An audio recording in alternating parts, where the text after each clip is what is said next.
Good evening, everyone. Welcome along to the live watch-along of the Harrogate game against Stevenage and the Plymouth Argyle game against Doncaster as well.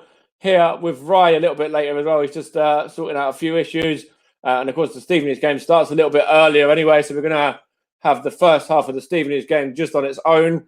I'll run you through the lineup for Stevenage today. There's 5 changes from the defeat to Leyton Orient at the weekend. Jamie Cumming, the on-loan Chelsea man, remains in goal. We've got Ben Coker, Romain Vincelot, Scott Cuthbert, Luke Prosser is in, Elliot Osborne, Terence Van Kooten is in as well. Great to see him back in the lineup. Elliot List as well, Arthur Reed, Femi Akinwande, and Marcus Denanga, who's been unavailable for the last few games as well, is also back in for this one. We've got a couple of players coming out there. The noticeable players coming out are Danny Newton, who drops to the bench, and also Jack Aitchison as well. He picked up that knock at the end of the game against Leyton Orient at the weekend, so he's going to be out for probably a couple of weeks. The subs for Stevenage today are Johnson, Charlie Carter, who was on the bench at the weekend. He might even get on and get some minutes today. It'd be great to see him in a little bit of action. Ini Effiong, Danny Newton, Jack Smith, Ross Marshall, and Aramide Ote is the final sub for Stevenage, the on-loan QPR man. And the Harrogate Town lineup as well. We'll jump into that one for you. Just give me 1 second to go down onto their page. They've got Belshaw in goal, Fallowfield, Falkingham, Smith, Burrell, Thompson, Kirby, Johnstead, Muldoon, Miller, and Hall. And on the subs for them is Jones, Beck, Cracknell, Kiernan, Walker, and Loco. I think that's Kevin Loco, actually, the former Stevenage player, if I'm correct, as well, on the bench for them. So we're looking for the first win in 8 in all competitions there as well. Now, of course, kickoff is at 7 p.m. And, be great to, get much needed 3 points here. A very difficult, tricky place to go in Harrogate as well. And, they're flying at the moment on the back of that promotion, beat Notts County in the playoff final as well. And, of course, they absolutely battered the favourites there. And they've gone on and they've been flying in League Two action so far as well and sit, in the top 5 or 6 positions there in the playoffs. So a very tricky place to go. And, of course, with the form that we're currently in as well at the moment, 7 games in all competitions without a win, 5 games without a goal as well. So it'd be very interesting to see if the change in formation and the change in personnel gives the desired effect today. And hopefully that, for everyone's case, that will be a big yes as well. I've put out a couple of posts earlier as well in regards to the game today. And I'll quickly have a little look over some of what people were saying on that. First goal scorer. We've got Elliot List as the man that everyone seems to think is going to be the first goal scorer for Stevenage today, if Stevenage do get that goal. We've had a few people comment to say that Harrogate are going to be the first as well, or that Stevenage won't score. And the real question is, will Stevenage score a goal today as well from Stevenage, Argentina? So hopefully the answer to that one is yes. And also we've got the outcome of today's game. Will it be a home win for Harrogate, a draw, or a Stevenage win? And at the moment, it looks like the majority have gone with a Harrogate victory. So, ever the optimists are us Stevenage fans. So hopefully, for our sake, that's proved wrong. So we'll be kicking off in around about 7 minutes' time. 7 p.m. kickoff today, of course, at the Keepmoat Stadium. Great stadium as well to be playing a game of football at. And the pitch looks in immaculate condition as well from what I can see at the moment. Hopefully we can get the ball down on it and really attack at Harrogate as well. Get the ball out to the wide men, to the likes of Denanga and to Elliot List as well. And then feed the ball through to Femi Akinwande, who's leading the line today. Of course, Arthur Reed in there. Hopefully you can have a little bit of an impact and a creative sense as well. The on-loan Brentford man, because when he's on form, he's practically unplayable. Is Arthur Reed, as has been seen in some games already this season. So hopefully that's the case. I think that the teams are about to be coming out any minute now. So they're just showing them, did a little bit of pruning to the pitch. The Harrogate, groundsman there, and it looks like the teams will be coming out any second now. They're still doing the pruning of the pitch though at the moment. They've got the forks on there. There's quite a few of them actually, all on there. There's 5 or 6 of the Harrogate ground staff there, all dealing with that. I'm not too sure what that is, whether that's to give them an extra advantage or whatever, but I don't think they need it at the moment, the way that Stevenage have been playing in the last sort of 4 or 5 weeks. But you never know. Football's a funny old game. We were fantastic for 60 minutes at the weekend, and actually should have been a couple of goals up. Danny Newton obviously having the obvious chance at the very beginning of the game, and if that goes in, it's a completely different game. And then we had the 10-minute spell where Leyton Orient got the 2 goals in within the 60 and between the 60th and 70th minute, I should say, and then they were just in control after that, really, and it was all a completely different game. So hopefully we a bit more switched on in the defensive sense today, because Alex Revell was a little bit critical actually of the boys after that one, in the defensive sense, and making certain mistakes, etc. So fingers crossed that they've learned from that one into training yesterday as well, that they've kind of put a lot of work onto the training field and have made amends for those mistakes and won't be making them again today. It'll be excellent if that's the case. Hi to Tim and to Giggsy as well, just do it in the chat, by the way. Just thought I'd give you a little hello. Still waiting for the teams to come out here at the Keepmoat Stadium. So just bear with me, and looking forward to a decent game of football. Hopefully, if Stevenage can attack as we did on Saturday, and if we get an early goal, then the confidence will kind of shine through, because obviously at the moment we are struggling. Just going to have a little look at where each of the 2 sides are in the table precisely as well. Of course, Stevenage are in the bottom half at the moment. And I'll just quickly jump into that for you before we actually go to seeing the teams come out. And actually in League 2, actually at the moment, Crawley are convincing 3-0 leaders against Tranmere. They're in 25 minutes there, and they've been excellent in those 25 minutes with Waters, Nichols and Tunnicliffe as well, all giving them a convincing 3-0 victory early on. 3-0 lead, I should say, early on in that game. And of course, that's a 6:30 kickoff, that one as well. Really early.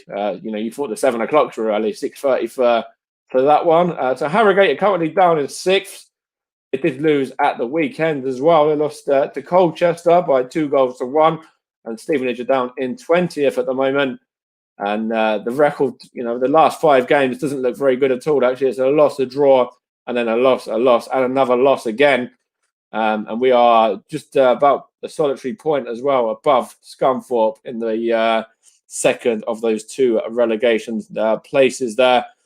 And of course, even before today's game, we're in a lot of trouble. And the teams are coming out. You can see Scott Cuthbert, the Stevenage captain, the Scotsman, coming out there.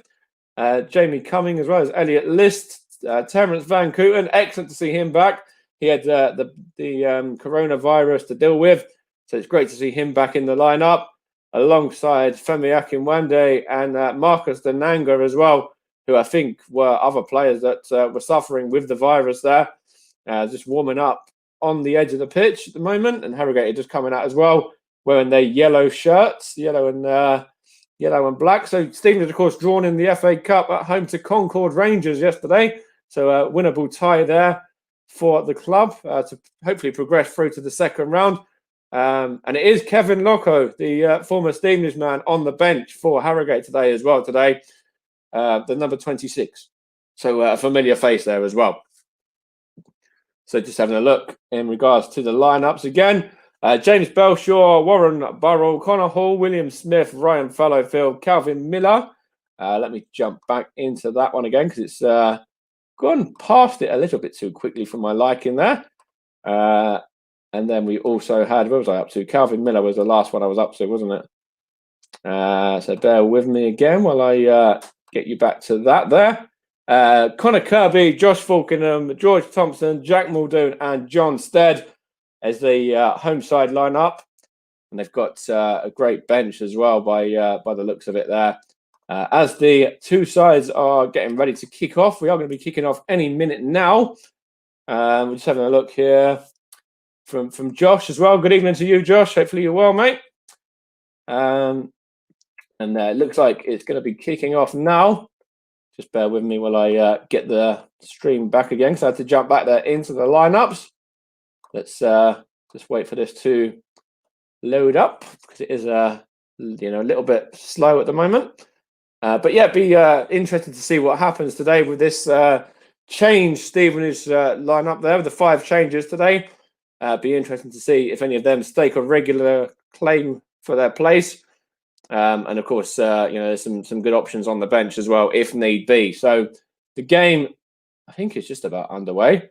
I have to restart the browser again. Just bear with me. We are currently undergoing a few technical issues. So just bear with me 1 second while I get this. Will be. I thought it was going to be Marcus Dinang. There we go. Sorry about that. You might have heard Mr. Watkins, the commentator there. And it's Elliot Osborne to take the kickoff there. And he's gone back to Scott Cuthbert. And they've actually forgot to do the kneeling as well for the anti-racism, because they are doing that today. So Elliot Osborne kicked it back to Scott Cuthbert, and then the referee pulled it back again. So the game was underway, then it wasn't underway. And the referee is looking here. He's talking to the two sides again now, and we are officially back underway again. And this time it's with Scott Cuthbert and then whacked forward towards the left-hand side. But interesting for Stevenage today to see how this one goes. And actually, Harrogate are in early there. Well defended by Scott Cuthbert, the Stevenage captain, former Luton man, of course, as well. And signed a new deal in the summer. It was a great acquisition to the club. There's a few that we managed to get over the line, some that we didn't. Of course, Paul Farmer moving on to Carlisle as well. And but we were able to get Danny Newton back, which was a great one. And Scott Cuthbert to sign a new deal as well. So it's always great to have him back and involved in the squad, as the ball is currently with Harrogate goalkeeper at the moment. And then just cleared forward. Luke Prosser wins the header as well. Really good header there up in the air for the boys in white and red today, red and white. You just see Alex Ravel. Lenny Lawrence is there as well, as is Mark Sampson, John Ashton, everybody, the full contingent, as we like to say, for Stevenage, all on the bench today, of the managerial side of things. Of course, Lenny Lawrence, a great name around the game as well. Very experienced head to kind of help Alex Ravel on his journey, as it's with Harrogate at the moment down this left-hand side. It's actually put out for a corner ball there off of TVC. Terence Van Kooten in to replace Luther Wild in today. And actually, did that? Yeah, it is a corner. I thought he was going to say, was it a goal kick there? But no, it is a corner ball. And it's just going to be taken in a second by one of the Harrogate players here. I can't see which one it is. Number 7, I think it is. I'm just going to whip it in. So hopefully it's a positive result for Stevenage. But the ball's in here from Harrogate, well out actually. It's good to have a few of these injured players back as well. Terence Van Kooten, Marcus Denanga, Femi Akinwande, Charlie Carter's on the bench. Arthur Ironton's not far away either. So it's going to be a very, full squad actually come the weekend. I think everyone's going to be back for the weekend. We'll have no injuries to deal with then, bar the Jack Aitchison one actually, who picked up that injury at the weekend. I think he'll be the only one that's unavailable for a little while now. Yeah, the on loan Barnsley man. And it's throwing over here to Harrogate. I don't know what happened there. I think he was trying to take it from the wrong position and the referee pulled it back anyway. But still 0-0, early stages of this game. And Harrogate are passing the ball around quite nicely at the moment, to be fair to them. Of course, we mentioned earlier a side that were promoted last season via the playoffs.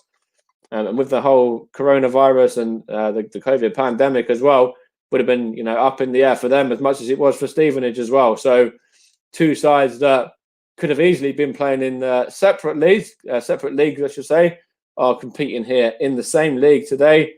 And it's a bit of a surprise in some aspects for both to be involved in this game because of obviously everything that happened. with the whole Stevenage getting relegated, then getting a reprieve, and with the conference as well. We weren't too sure whether they were going to get to play their playoffs in the end, but they did. And Harrogate went on to win and beat Leyton Orient in the final there. So it's with Stevenage at the moment, and it's on this left-hand side. Romeo Hutton's another man that's out today as well, the online Birmingham man. Not too sure if he's got a knock or what that one is. He's completely out of the reckoning of this squad as well. Maybe that was one of the few men that Alex Revell was referring to at the weekend. He maybe made a mistake. I don't know. But, I'm not the manager, so I can't really say what Alex Revell was thinking when picking this lineup today. We'd like to get into his head and find out, though. I'd like to be a fly on the wall in the dressing room, that's for sure. Sure we all would. It's just with Harrogate Town at the moment. It's John Stead's going to try and whip the ball in low, but it's cleared out by Scott Cuthbert towards Elliot List. He's lost the ball there. It's back with the Harrogate midfielder. And actually he's closed down there. Arthur Reeves done well to win that one in the centre of the park towards Marcus Denanga. Great touch onto Elliot Osborne here. He's going to try and run at his man over on this right-hand side. And he's gone back to Arthur Reeves for about 25 yards. Is he going to have a go? No, he's not. It's with Denanga now via Akinwande. Denanga's looking to open up his body there and have a shot. Goes out to Ben Coker. Good friend of mine, actually, is Ben as well. Spoken to him on a number of occasions since he signed for the club. Really nice guy, top bloke. A bit unfortunate, actually, to give away that penalty 2 weeks ago when actually his wife and daughter were watching the game that day as well. And they had the sort of mispleasure, I suppose, of watching their dad give away a penalty or their husband give away a penalty that day early on in that one. But, of course, Ben's coming back from an injury as well. But, yeah, very nice guy is Ben. And, he's very happy to be at the club as well. So it's the kind of player that we really need and we can really deal with and deal with at the moment. It's with Stevenage at the moment, but it's cleared out by the Harrogate centre back there. Scott Cuthbert wins the header, and cleared up nicely by Terence Van Kooten as well, but only as far as the Harrogate man. And there's the journeyman John Stead going to whip this ball in, and it's well cleared out by Stevenage for a counter attack here. Actually, he's kept in by Big Femi Akinwande, played with Alan Julian actually at Billericay as well. Really talented player from what I was told. All the way through to Jamie Cumming, probably Chelsea's best goalkeeper, and he's out on loan in League Two with Stevenage. I know Edouard Mendy might have something to say about that, but he's definitely better than Kepa Arrizabalaga anyway. Long ball there from the Stevenage goalkeeper. And it's currently in the centre of the park. A long ball there, but it's gone all the way through. Marcus Denanga wasn't able to get onto the end of it. For about 6.5 minutes of the game, still Harrogate 0, Stevenage 0 from the Keepmoat Stadium over in Yorkshire land. Hopefully we'll have Ryan shortly as well to talk you through the Plymouth Argyle game against Doncaster. But we'll sort of see about that, because of course we have the first half of this game anyway before we even get to that game kicking off. We've got Scott Cuthbert there knocking the ball onto Jamie Cumming. He's going to go long, and Jamie Cumming goes long here to Akinwande, misses the header, but he wins it back here, and he goes to Elliot Osborne, the former Stockport County man. So he's going to try and take it round the, I think it's the number 15 actually there, the right back for Harrogate anyway. Good pressing here by Stevenage. It's quite a bright start from the home side, Harrogate, and Stevenage having to defend, get some bodies on the line, and a little bit under the cosh actually at times. A bit of head tennis there. Scott Cuthbert heads it, another head forward as well, and again. And Marcus Denanga gets it back on the floor this time after about 4 or 5 headers in there in a row. And Elliot List here is offside over on the right-hand side. 8 minutes on the clock. Harrogate 0 at Stevenage 0. And yeah, it's going to be an interesting game. We do have some games that have already kicked off as well, as we mentioned. The 6:30 game between Crawley and I think, who were they playing? They were 3-0 up anyway when I last looked. Tranmere Rovers, and it is still currently 3-0 as well. We've had a couple of other goals in other games as well. Carlisle are 2 up against Morecambe, and Leyton Orient are 1-0 up against Exeter, and Cambridge are leading away at Walsall as well. So another one in there that's already had its first goal, the 7 o'clock kickoffs.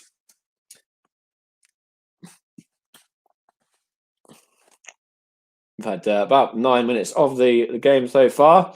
Looks like the floodlights are maybe gone out or something there. It's very dark over in Harrogate at the moment. It's very difficult to actually make out the pitch right now. I don't know if they have got their floodlights on. It is very dark, actually, in fact.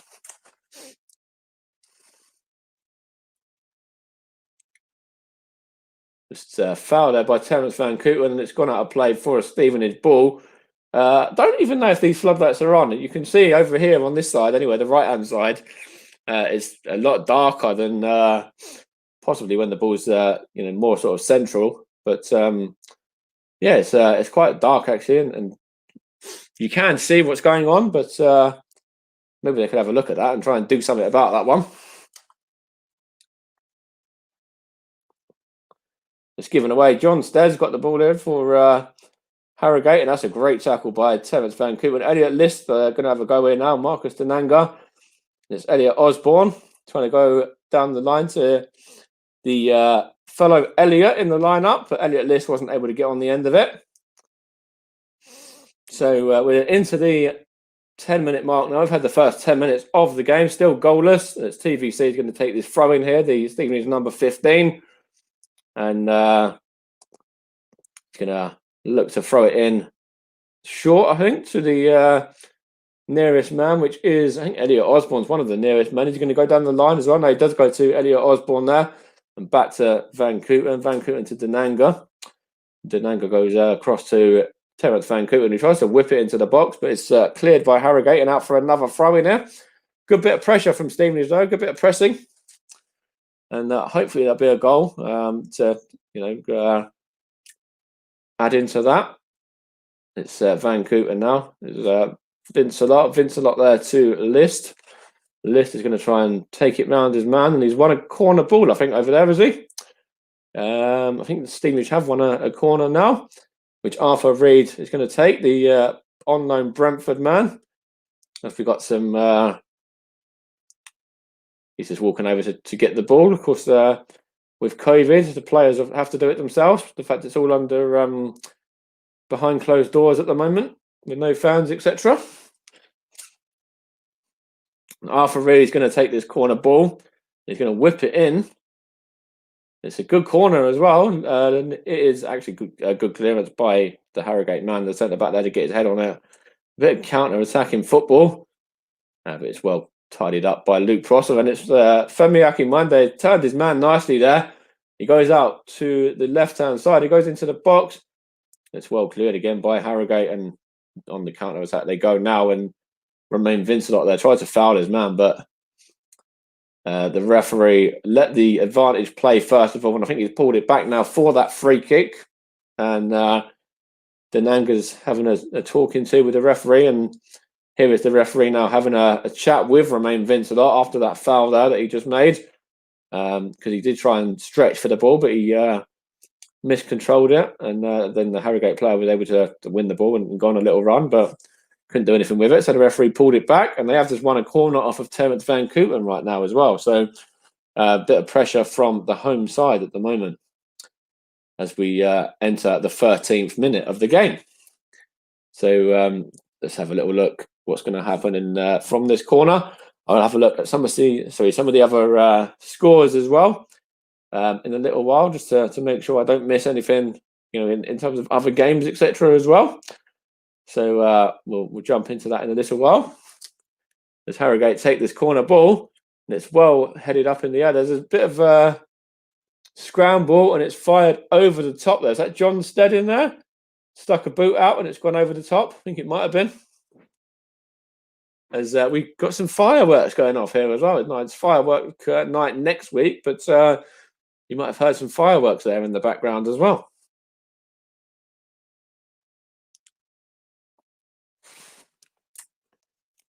just having a look here now. It's a Stevenage goal kick, and it's Jamie coming over it. Going to go long.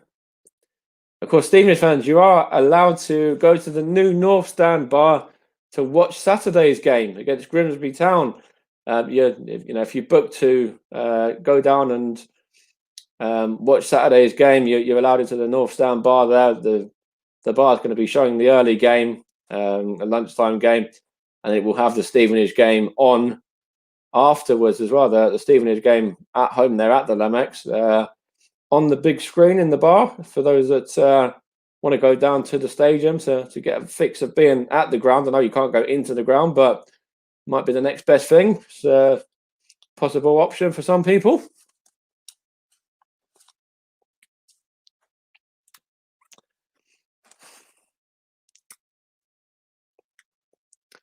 It's with Harrogate at the moment, and it's the number 15 in the middle. Just let that one roll through his legs as well. And it's out wide. A little bit of pressing here from Stevenage, but Harrogate are passing it nicely along the floor at the moment. And it's with the number 20 there.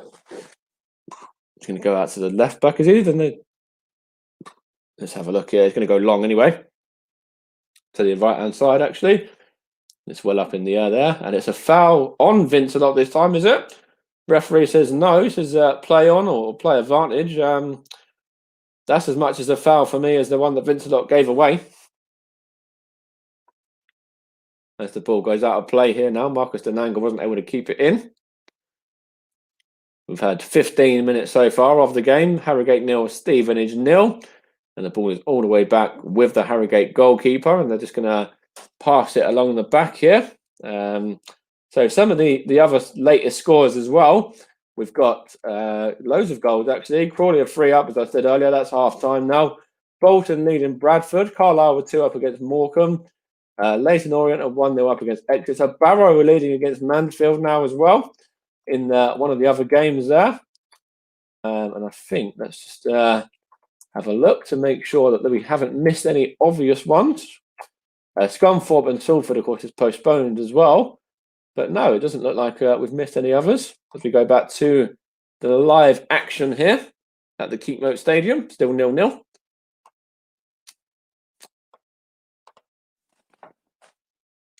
And it's Stevenage ball now, and it's Jamie Cumming goes long with his free kick. There's an offside, and Elliot List tries to beat his man, and it's well defended, actually. Elliot List is closing him down well, though. And he's got a touch on that one. It's gone out of play for a goal kick to Harrogate Town. But this, you can see there, their celebration as well when they've just won promotion. There's a Holbury Signs banner, and underneath there is the Harrogate players celebrating.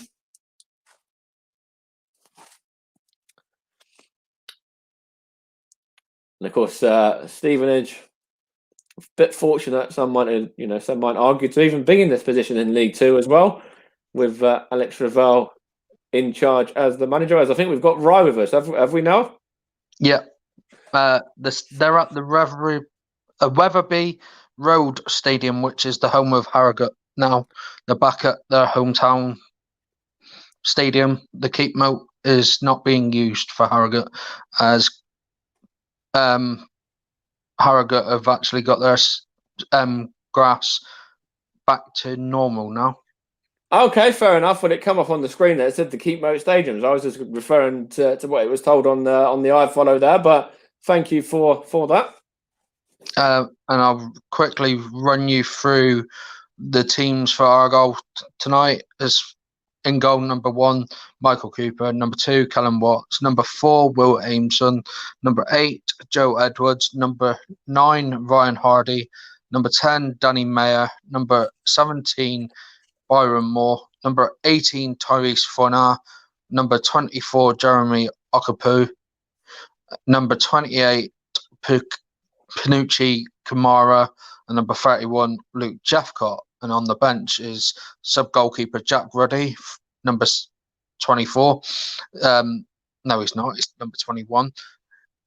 Number 7, Frank Noble. Number 11, Dom Telford. Number 14, Ben Reeves. Number 15, and welcome back to the team, Connor Grant, who's been self-isolating due to COVID.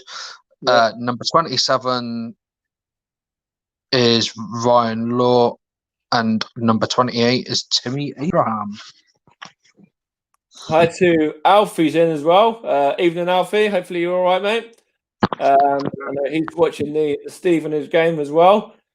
Big Stevenage fan is Alfie, so hopefully we'll get a result today. And very least we need a goal as well. We haven't scored in 5, as I was saying earlier. Yeah, you need something to give yourself some fighting chance to stay in the division. Absolutely, yeah. It's got a little bit of an echo there, I think. I don't know what that was. A little bit of a microphone situation. Yeah, we're just sorting out some technical issues.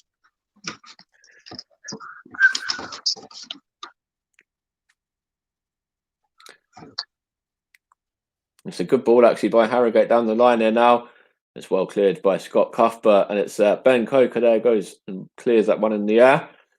And it's a foul there by, well, a little coming together actually. Harrogate have won the free kick. There's a Stevenage man down. I think it might be, who was that? The Stevenage man that's gone down. It was involved in that. I think it wasn't Ben Coker. Arthur Reid is in there. It was actually Femi Akinwande is the man that's down for Stevenage, but it was he was the man that gave the free kick away. So Harrogate got a dangerous scoring position here, I should say, to really get at the opposition from Hertfordshire.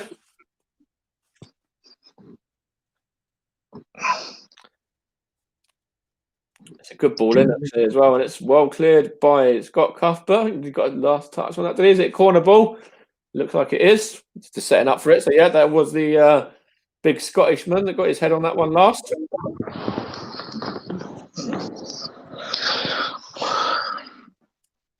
How was Stevenage looking though, Mike? Harrogate are looking the better side really at the moment. They've put a lot of pressure on. They've had a few corners. Stevenage haven't really had a lot of creative chances or opportunities. And Harrogate have just won another corner again, as I said that as well now. So they're putting on quite a lot of pressure. There's been a few small moments from Stevenage, but the home side will be the happier at the moment. That's not too bad then. At least Stevenage are keeping them out at the moment. Yeah. Hopefully Jamie coming can do Stevenage some proud. That was a fantastic catch as well. The corner came in and Jamie Cumming he claims it nice and easy, pulls it into his body. Brilliant catch from the keeper. It's funny how Harrogate are at home to Stevenage and Doncaster are away to Plymouth. Yeah, 2 Yorkshire. It's quite funny because obviously Harrogate were sharing their stadium, but were sharing the stadium with Doncaster up until recently. Yeah. Absolutely, yeah. So they're still 0-0 anyway for anyone that's joining late. Harrogate Stevenage kicked off at 7 p.m. There's been goals in the other games as well, as I was mentioning earlier. I'll run you through a couple of those actually in a minute once we deal with this attack here that Harrogate have got at the moment, because they're on the attack here with John Stead just trying to whip one across, and they've just had an opportunity here, and it's Scott Cuthbert turns it behind for another corner. So actually I'll use this opportunity to have a look at some of those scores as well. Crawley are 3-0 up at home to Tranmere at half time. We've also got Bolton leading against Bradford by 1-0. Carlisle beating Morecambe by 2-0. Forest Green, Grimsby and Harrogate Stevenage are both goalless at the moment. The Leyton Orient side are leading 1-0 against Exeter. Barrow leading 1-0 away at Mansfield. Newport, Colchester, Port Vale, Cheltenham, Southend and Oldham are all goalless. And Walsall, Cambridge is 1-0 to Cambridge, with Scunthorpe and Salford being postponed. As the corner came in here from Harrogate, but it came to nothing in the end anyway. And it's ball in there. It's cleared by Stevenage, and it's a good block actually in the end by Stevenage man there. I think that was Luke Prosser, in fact, and it's Elliot List, in fact, the man that's trying to count up. It's tidied up nicely by the Harrogate defence. But a couple of, goals already this evening. So what do you make to any of them games, Ray? Some of those scores so far. It's good to see Leyton Orient getting back to winning ways, especially the likes of Exeter, who are actually doing really well this season. There's also Bolton are winning as well, 1-0. And they're doing really well. That Nathan Delfonso with the goal. So hopefully they can all carry on winning games. That's right. And hopefully Stevenage captain Scott Cuthbert can carry on here as well. He's down at the moment with an injury. Physio's on dealing with that. He got a little bit of a knock a few weeks ago, actually, and we thought he might not have played in the last game or the last couple of games because he was actually substituted on that day. But he was passed a late fitness test and he's actually looks perfectly fine here. He's jogging off as well now over to the manager, Alex Ravel, to grab a bottle of drink. So, yeah, he looks all right. Well, I think that was in the last watch-along as well. He went off injured. So he's lucky to be back playing. Yeah, and he played both of the home games after as well, yeah. I think that was an away game. I think he played Newport and Leyton Orient after that, yeah.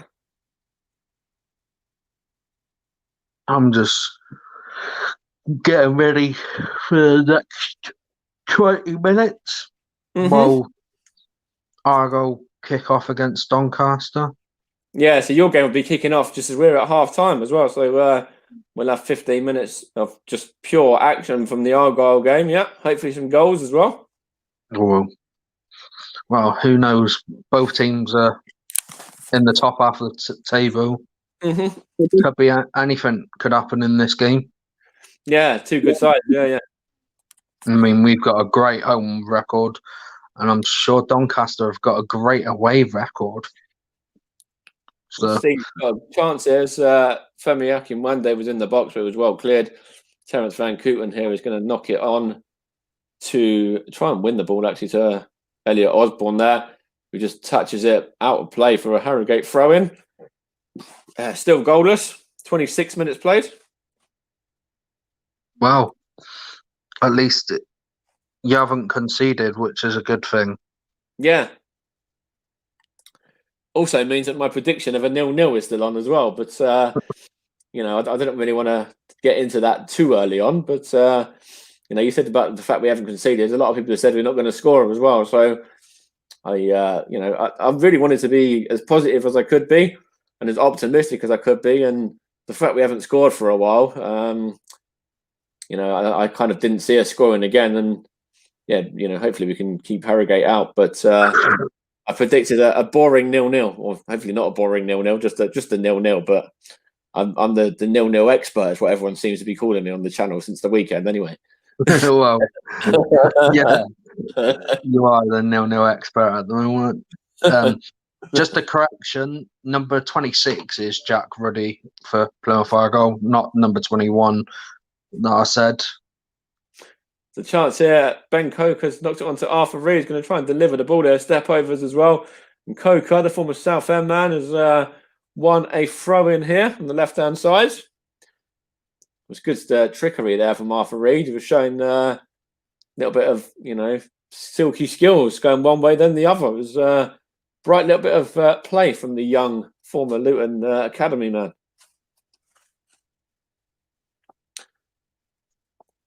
Yeah. Ben Coker now. Ben Coker's taking it round his man. He's going to whip a ball in there. Is Ben Coker as well, and it's straight into the hands of the Harrogate Town goalkeeper. Claimed that one easily. And speaking of Doncaster, they've got a very good side out. Can't run you through the team because I don't have the team to hand just yet. But Graham Lee, who has a wife who's called Gemma, who's got some sort of problem. Can't think what it is at the moment. Doncaster put in a donation. Every home shirt that gets sold between now and Christmas, they will donate £10 from each sale to the treatment that Gemma needs. That's brilliant. That's, anything like that is fantastic. Of course, I was following across over the weekend the walk that they do for the men's mental health awareness as well.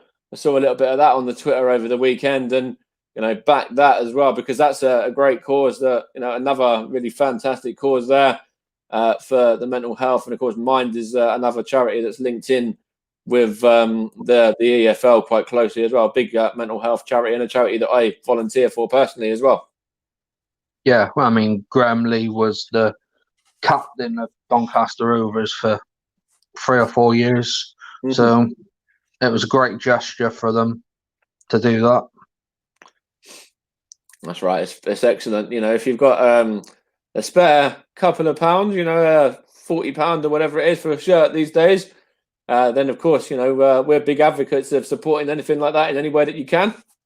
Oh, especially when it's a close mate of mine's brother's wife. Yeah. I mean, the whole Lee family are so supportive. I mean, I'm so supportive towards them due to their footballers. And I mean, Anthony Lee, who is the guy that I know, he was my ex-taxi driver back when I was in school in Middlesbrough, and it was good to actually get hold of him last year. Yeah, you had a bit of an interview with him, didn't you, as well, on this channel? Yeah. Yeah, and we did an interview with him. We would have loved to have had his brother Graham in, but due to his commitments with Middlesbrough Football Club, we were unable to do that. But he's already said that he'll support the channel and watch along. So he watches these videos, which is good. Yeah, absolutely. Just got a chance here for Stevenage as well. Just 1 second. There's a free kick there. Arthur Reed. It's going to be Femi Akinwande here, about 20 yards outside the box. Just hang tight while this free kick is taken. I think Akinwande is going to have a shot here. The referee's talking to Arthur Reed just to see what he's doing, whether he's going to pass the ball along there. But Akinwande has a shot low and higher at the second opportunity, and it's out of play now for a... No, I thought it was going to go out for a corner, but it was actually kept in. A bit of a wasted free kick in the end. It came to nothing. So, yeah, it's back with Stevenage at the moment, actually, just with there you go, it's given away in the centre circle. But back to the Lee family, Anthony and Graham. Yeah, what were you saying? Yeah, I mean, everything that they do, they all watch the channel. I mean, and they've all gone through a lot in their lifetime. I mean, Ant and Graham's dad is suffering with dementia. Ant's had his own personal problems. Gemma, which is Anthony's sister-in-law's, going through this problem as well. Can't think what it is, but they've all had their health issues, and they're all fighting through it. I mean, and especially when the treatment that Gemma needs, she can't get it in England. No, and it's going to be even more difficult with coronavirus and the pandemic and everything at the moment as well. Yeah. Yeah. Oh, and there's a chance here for Stevenage. The ball was whipped in by Marcus Denanga. Elliot List beat his man to it and got the header there, and it's just whistled wide of the post. And he's the smallest man on the pitch, but he's won the header there. And dangerous play, really good bit of play here from Denanga. Wins the ball there off of the Harrogate right back, gets it back to him and whips the ball in. Elliot List, the smallest man on the pitch there, jumps above a guy that's probably a couple of foot higher than him, and possibly should have done better. Should have maybe got it on target. Well, you can't write off the small men on the pitch. I mean, I remember Janino Palusta, who played for Borough for numerous years. in 3 different separate spells, and he's had goals against Real Ferdinand, Nemanja Vidic. So you got, who else is there that played for Man U? You can't write them off. I mean, Dom Telford, who plays for Argyle, Yeah. he's got some headers in him as well, and he's like 5'4", 5'5". There's a chance here down this right hand side. Femi Akinwande has given away the throw that time, but it's looking a little bit brighter from Stevenage, actually, if I say so myself. In the final, well, the last sort of 5-10 minutes or so of this game, since about the 25-minute mark, has actually Stevenage have got into it a lot more and competing well, actually, at the moment. And there's a chance here, and it's I think that's Femi Akinwande, and it's Marcus Denango has a shot, and it's fired wide of the Harrogate goal. And again, another chance there from Stevenage. There's 2 chances there in the space of probably 2 or 3 minutes for the away side, which is good. Hopefully, keep on top of that. Yeah, and get a goal. Yeah, hopefully. Yeah, we're starting really, well defensively, and then we've kind of grown into it a little bit more confident now because the defence are doing their job and the attackers are getting into the game as well. List and Denanga both having chances there, yeah, in about 2-3 minute spell there. It's Elliot Osborne now. He's going to try and take it round his man, and actually Arthur Reed gets it back, and it's with Romain Vincelar, who has just slid in there, and he's actually got a great tackle, and then Luke Prosser just gave the ball directly to the Harrogate right back, so it's a bit sloppy there. Wonder if that's Luke Prosser didn't play at the weekend. I wonder if that's a little bit of rustiness. Could be. There's a chance here for Harrogate, and they actually have just headed it wide. I think that might have even been, it was John Stead, open as well in acres of space. And, again, if Elliot List should have been testing the Harrogate keeper, then John Stead should have definitely tested Jamie Cumming from there as well. Well, especially when Jamie Cumming is a great keeper. Jonathan Stead, who's been around for years, should be testing any keeper from any range. Mm-hmm. He scored at the weekend again, didn't he, as well? Yeah, and their 2-1 defeat to Colchester United. Yeah. It's Elliot List here for Stevenage now. Has he won the throw there? Yeah, he has. They've on this right-hand side. And Terence Van Koopman is going to take it. The man that's back in at right back today, covering for Luther James Wildin. And Terence Van Koopman, of course, is one of the internationals in the club as well. If you go back to last season with the whole situation with Oldham, the whole sort of fiasco with that, he was one of the players that was away on international duty, as actually was Luther Wildin as well.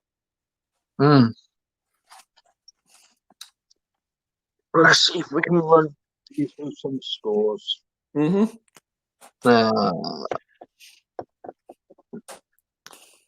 Barrow are 2-1 up at Mansfield. That's a good score for them so far, yeah. Stevenage's next opponents, Grimsby, are losing 1-0 to Forest Green. Okay. Into the second half between Crawley and Tranmere, it's Crawley 3, Tranmere 0. Same as Bolton it was. 1, yeah. Bradford 0. Carlisle were 2-0 up. Exeter are still losing 1-0 to Leyton Orient. And Cambridge are 1-0 up against Walsall. Yeah, as I mentioned earlier as well. Cambridge are flying at the moment. Of course, a side very local to down here. Probably about an hour's difference. I think 45 minutes to an hour's difference. And, it's a lot more difference in the league table than there is in terms of distance anyway between the two sides, Stevenage and Cambridge at the moment. And 2 latest scores in the Champions League. Lokomotiv Moscow 1, Bayern Munich 2, and Shakhtar Donetsk 0, Inter Milan 0. There's a few games kicking off shortly as well, isn't there? It's 7:45 and 8 p.m. I think there's a few, yeah. Yeah. We'll run you through some of the scores from the Championship as well, because I think a few of them kicked off earlier as well. Yeah, and actually, there's the game between Blackburn and Reading. I did see that. I think it was Sky Bet was showing it on their channel for free for those fans. Yeah, so an early game in the Championship. It's the only game at the moment that started at 7 o'clock. It's Barnsley 2, Queen's Park Rangers 0. Oh, wow, that's thrown my prediction for that out the window. I went 2-1. Of course, Ilias Chair, very prominent name in that QPR team as well. Excellent for Stevenage just a few years back. And a few latest scores in League One. It's currently AFC Wimbledon 1, Blackpool 0. Bristol Rovers 1, Host City 0. Charlton Athletic, who Argyle play in the next round, in the first round of the FA Cup, are winning 1-0 at Oxford. Crewe 0, Lincoln 0, Ipswich 0, Gillingham 0, MK Dons 0, Wigan Athletic 0, and Peterborough United 1, Burton Albion 1, with Swindon and Atkinson Stanley being postponed due to COVID-19. Yeah, absolutely. There's always going to be a few games that do fall foul to COVID-19 at the moment, which of course is the kind of current world that we're all living in. But the game between Peterborough and Burton, there's two decent sides as well. Former Peterborough man and actually former Stevenage man as well, Michael Boswick, plays for Burton now. So he's playing. Is he playing today against his former side? I think he probably will be. Have a look at that.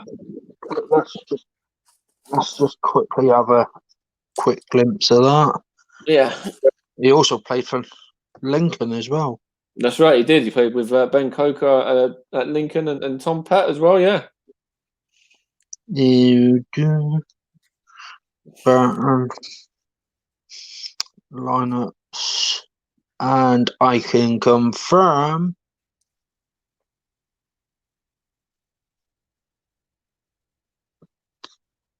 Okay. What's that gone? Who are we on about? Michael Boswick. He's not in the team. Well, okay. I would have thought he would have been, but okay. And of course, former Stevenage man Lucas Akins as well. He's got to be in the team. He's an absolute icon at Burton. Yeah, he's right wing back or right back where he plays. But shocked about Michael Boswick not being in the team.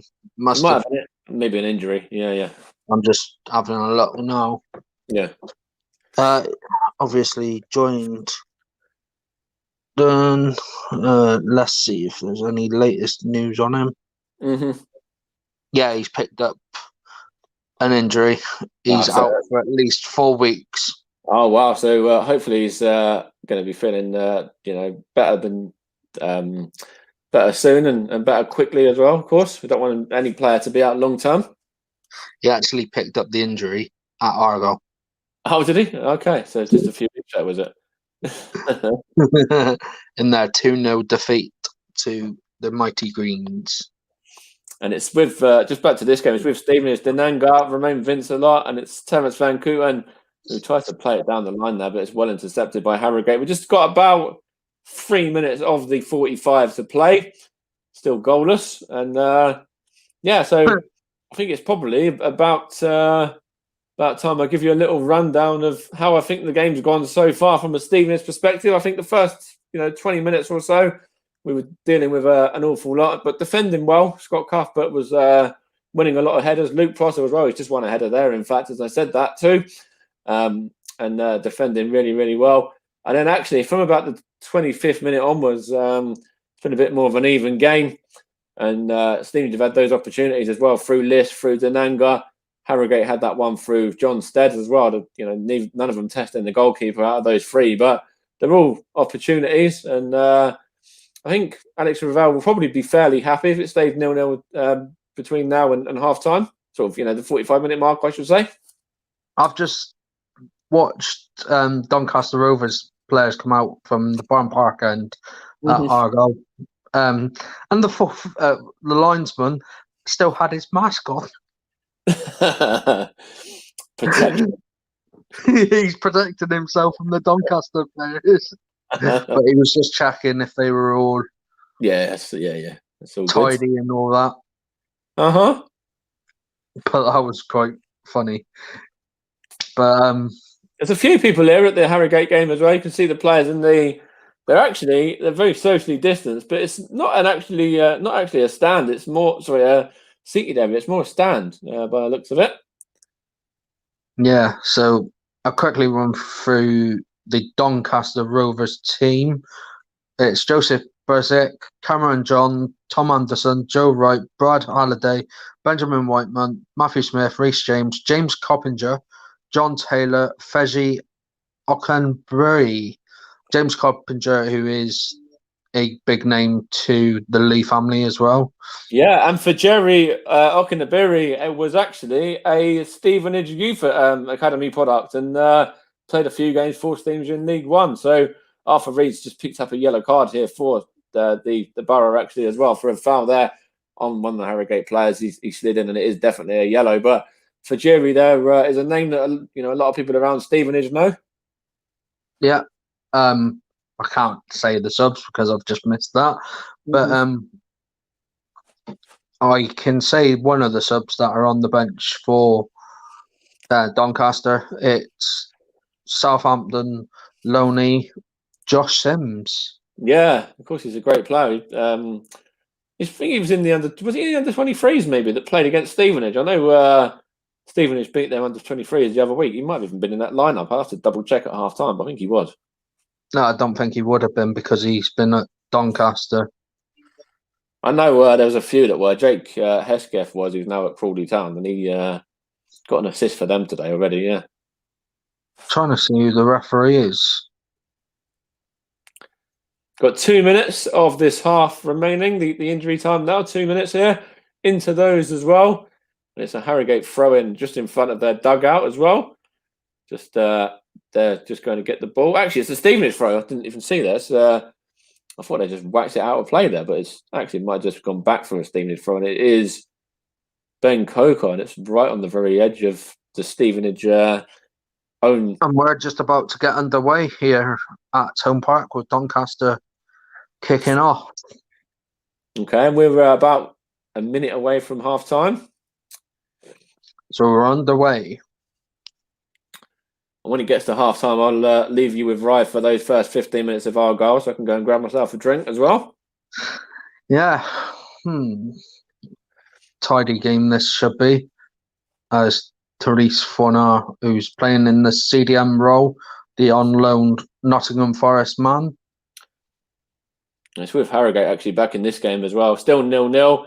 We've got around about 36 seconds left of the half. Bit precise, that.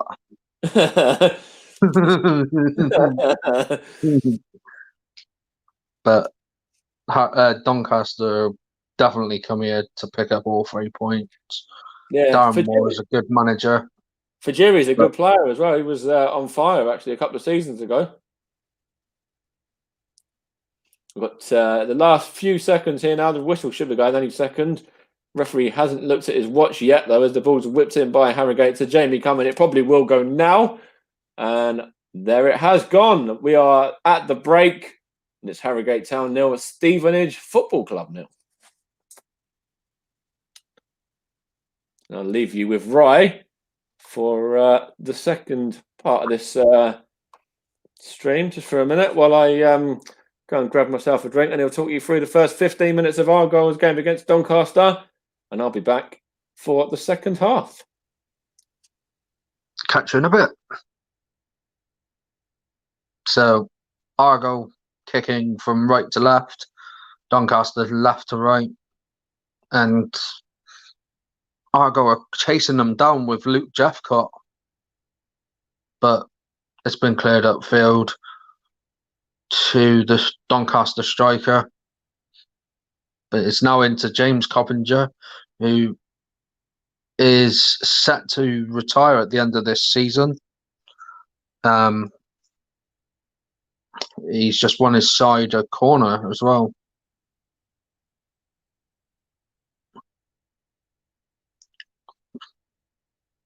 and Doncaster have not got anyone in the.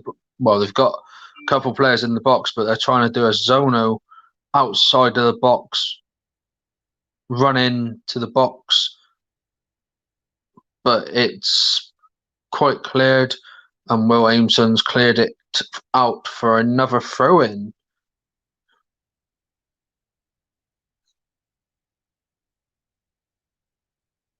Let's move my laptop out the way so I don't mess out.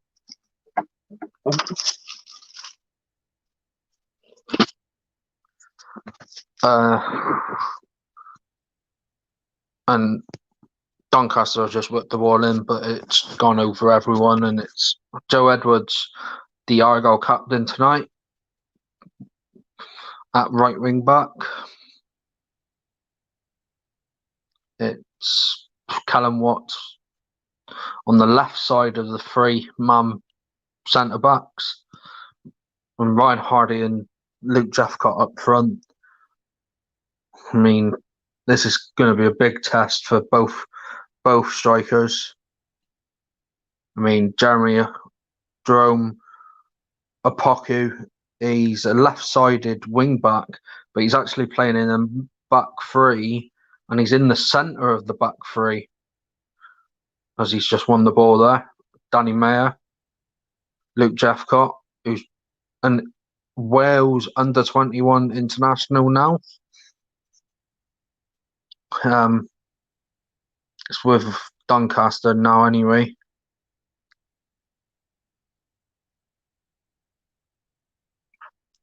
But it's just been whipped to Byron Moore, but Luke Jeffcott's just got his body in the way and won Argyle a free kick just inside our own half, which Byron Moore just took.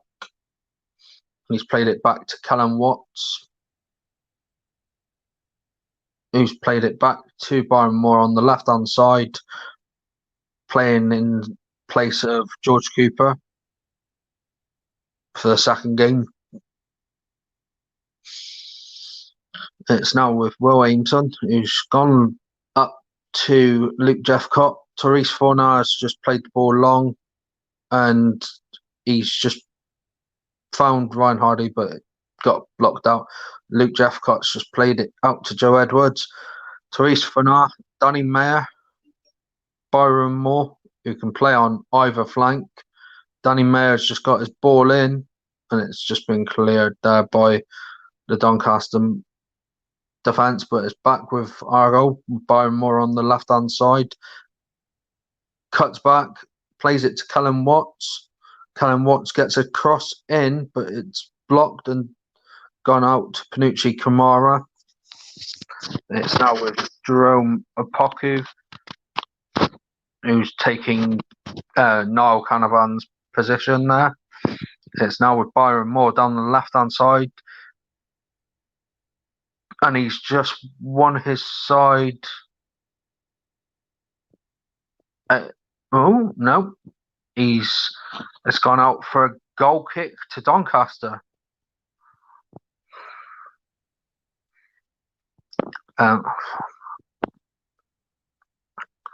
So Argyle have the ball. No. Doncaster have just been given a free kick here just inside Argyle's half. But the free kick was taken inside Doncaster's half. But Doncaster are coming down this left-hand side. And there was an offside there for Doncaster, so free kick to Argyle, which Michael Cooper will take, and he's played it short to Will Ameson. And Will Ameson's played it back to Michael Cooper, who's gone long, and he's in this nice bright yellow goalkeeping top. Panucci Kamara just played it quite short, but Argyle do pick it back up. Byron Moore's now running down the left-hand side. He's beat his man, but he's trying to cut back to find Danny Mayer, but he's won his side, a throw in.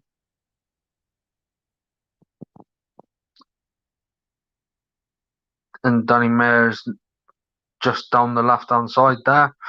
It's now with Cal Watts from Luke Jeffcott. And Danny Mayor, who's cutting in. He's cutting in, but he's played it back to Cal Watts. Byron Moore, Danny Mayor. He's cut in. He's going to play it into Luke Jeffcott, but Doncaster able to get it away. But Doncaster are now attacking down the left-hand side. But Joe Edwards is strong enough to make a challenge and force Doncaster all the way back to their goalkeeper, who is in a bright pink kit.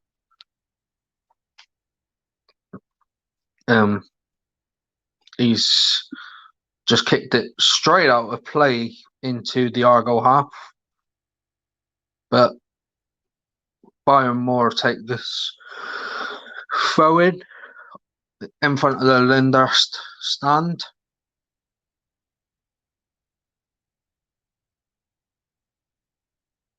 And it's been thrown down to Luke Jeffcott, but he was out-jumped by the Doncaster man. And Doncaster have got it forward but Jerome Opoku was all over the man, but didn't foul him. And Panucci Kamara played it to Jeffcott, but Argyle give it away, where Jerome Opoku's just played it back to Mike Cooper and the Argyle goal. And Mike Cooper's gone long. He's found Ryan Hardy, and he was trying to find Luke Jeffcott, but Luke Jeffcott slipped on his arse.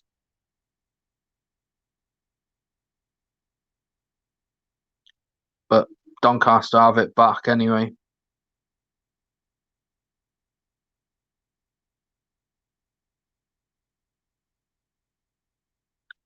Panucci Kamara there picked up the ball, but Doncaster have it again. But they've just played it out to the right-hand side, where it's gone out for another Plymouth Argyle throw-in.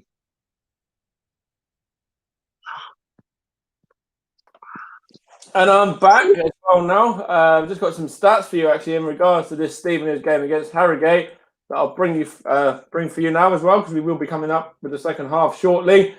Possession is 61 to 38 in Harrogate's favour. 5 shots each on target. On goal. 0 each on target. 0 clear-cut chances each. 3 out of 11 successful crosses for Stevenage. 1 out of 7 for Harrogate.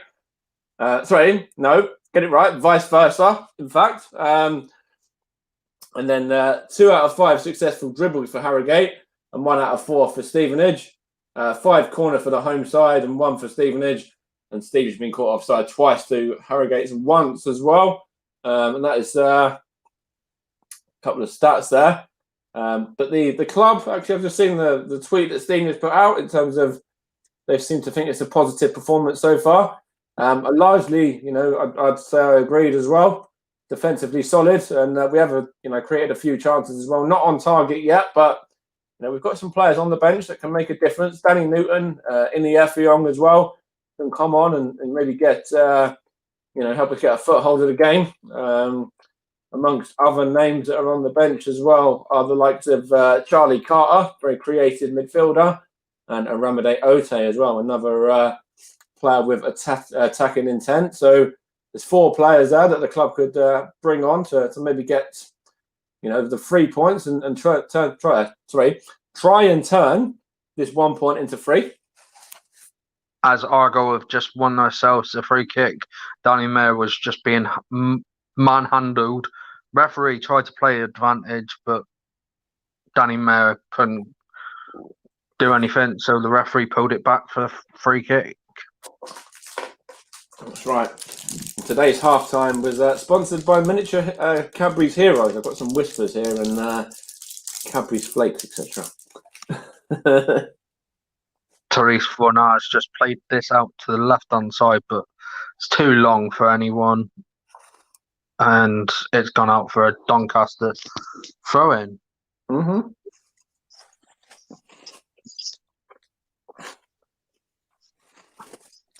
We're going to be underway again in this game between Harrogate and Stevenage in just a matter of minutes' time, probably 1 or 2 minutes from now.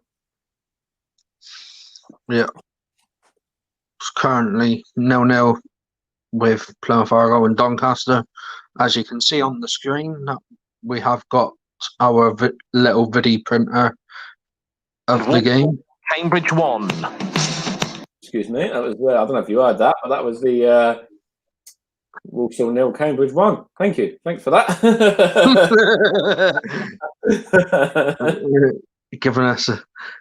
giving us a half-time score there, weren't they? It's a good away performance from Cambridge so far in that game as well. They're a good side. Yeah. That really did throw me off track there, but thank you to the guys from BBC Three Counties Radio for that one. That's very kind. We're only a sort of small growing channel, but very nice to get the big name stream and just give us one score every now and again. No. It's fine.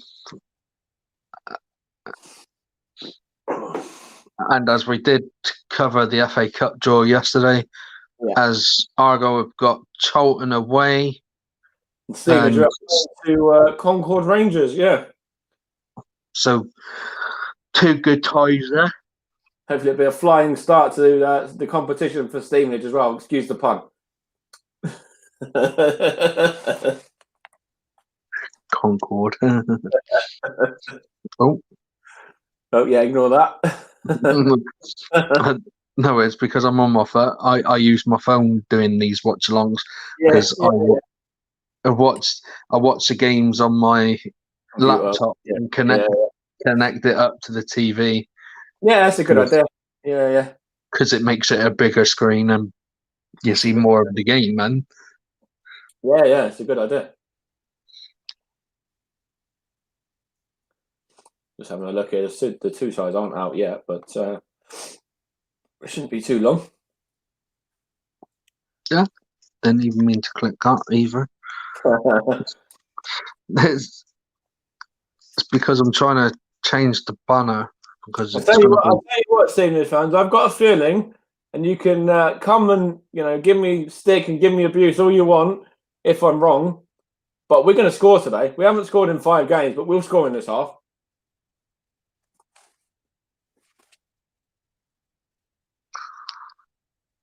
Let's score. Because you're about to kick off the second half, so might as well just change that latest score there. Yeah, the 2 teams are coming out again now. And actually, did you just catch on to what I said? I'm sure all the Stevenage fans did, that Stevenage will score in the second half, in my opinion. And, I really hope they do. I really hope they do. That's from somebody that said 0-0 earlier, but I think we've got enough options on the bench as well, so to come on and create and take a chance as well. Illy Effiong and Danny Newton, Charlie Carter as well. So yeah, I'm confident that we'll score. I'm not going to say that Harrogate won't score because they probably will as well, but we're going to score. Ryan Hardy crossing the ball in, and it was a deep cross, but the ball's gone out of play. Has it? No, it's been whipped back in, and the goalkeeper's just cleared it out, and Doncaster are able to clear.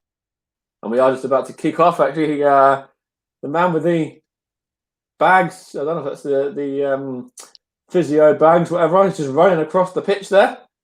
The Stevenage physio man, that is. I don't know. You've got loads of boxes. It's all the water, the drinks boxes. Yeah, well, he should have just left them at the side of the dugouts. Ryan Hardy's in here. Oh, Ryan Hardy's in here. No, nothing. Joe Edwards. They've had to come across from the other side of the stadium. And it's a corner ball to Argyle. But yeah, that just going back to that drinks break, not the drinks break, but the drinks thing there. He's had to come across all the way across the had to come across from one end of the stand all the way to the other stand. So that's why he's done that. Should have just left them in the dugout. The dugouts on the side nearest where the Harrogate, their left side basically now, and then on the right side is where the two teams came out. Sort of Terence Van Kooten side and Elliot List. Corner taken, but it's back out. Oh, it was Therese Fornay who took the corner. Ooh, the centre defensive mid. And he's just going to whip this ball in, and it's a bit of a trouble there for the goalkeeper.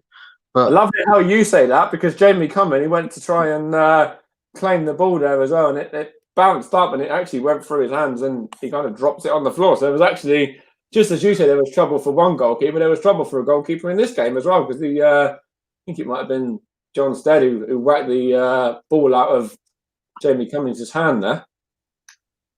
It's quite funny and quite ironic that it was two goalkeepers involved in both games. Danny Mayer's just had a shot, but just been blocked. Byron Moore's just been bundled over, but referee says play on, even though Doncaster have the ball. We're going to score in a minute, Stephen. Right. Don't worry. There's a goal coming today, Stephen, fans. We'll get one. And actually, just going back to what I said before the game as well, it was Elliot List that everyone said was going to be Stevenage' goal scorer. And he's on the ball right now as well for everyone that said him. And he's going to put the ball across. He's got it back here.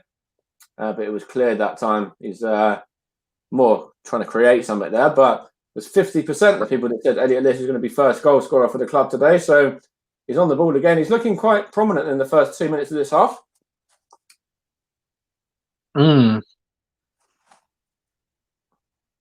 I keep forgetting that you're in the second half. Yeah.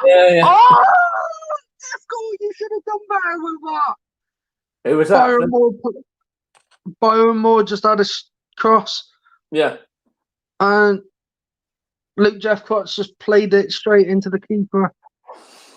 But Argo do have the ball back. Sorry about the scorio there. That's all right. He should have scored. He should have scored.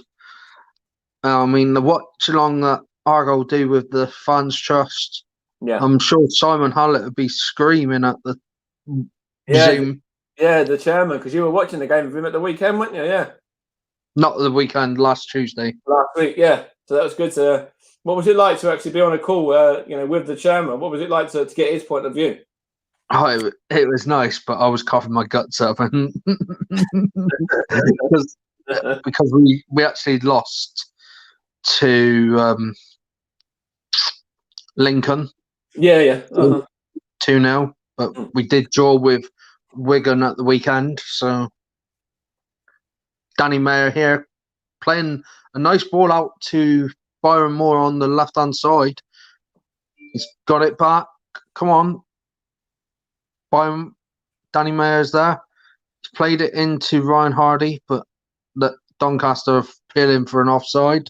There's a chance here in this game, Steve, as well. Ben Coker delivers it, and it's easy catch from the goalkeeper there for Harrogate. He's going to whack it long, and it's all the way through. Scott Cuthbert's let it roll to Luke Prosser, though, which is okay. And Prosser's tidied that one up nicely. Was that a Twitter notification that we've got? Are we getting big into the world of Twitter now as well? Somebody watching us and giving an opinion, was there? Well, hopefully. Doncaster have definitely not come here for a point. You can see that. Mm-hmm. I mean, Argo are pressuring them. As Lee and James said of Blackpool, if Blackpool score 2, Argo will score 3. Yeah, I think in this game, if Argo do score 2, Doncaster will also score 2, because I can see us quite nicking this.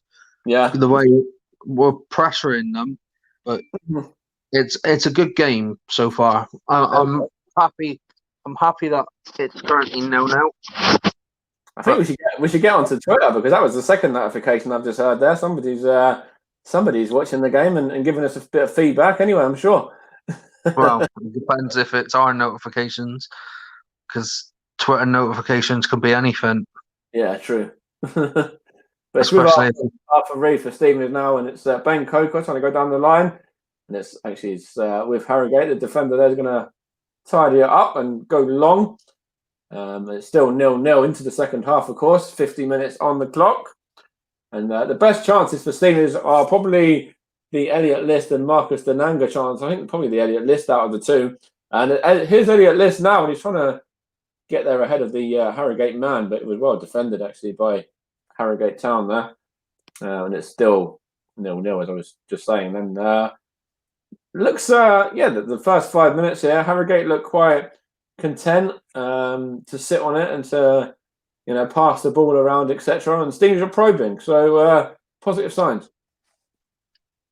as Jerome Opoku's got the ball, Mike Cooper's just swung it to the left-hand side, but it didn't reach anyone in our goal chat, and it's come back to Doncaster Rovers, but they've now got it with their goalkeeper.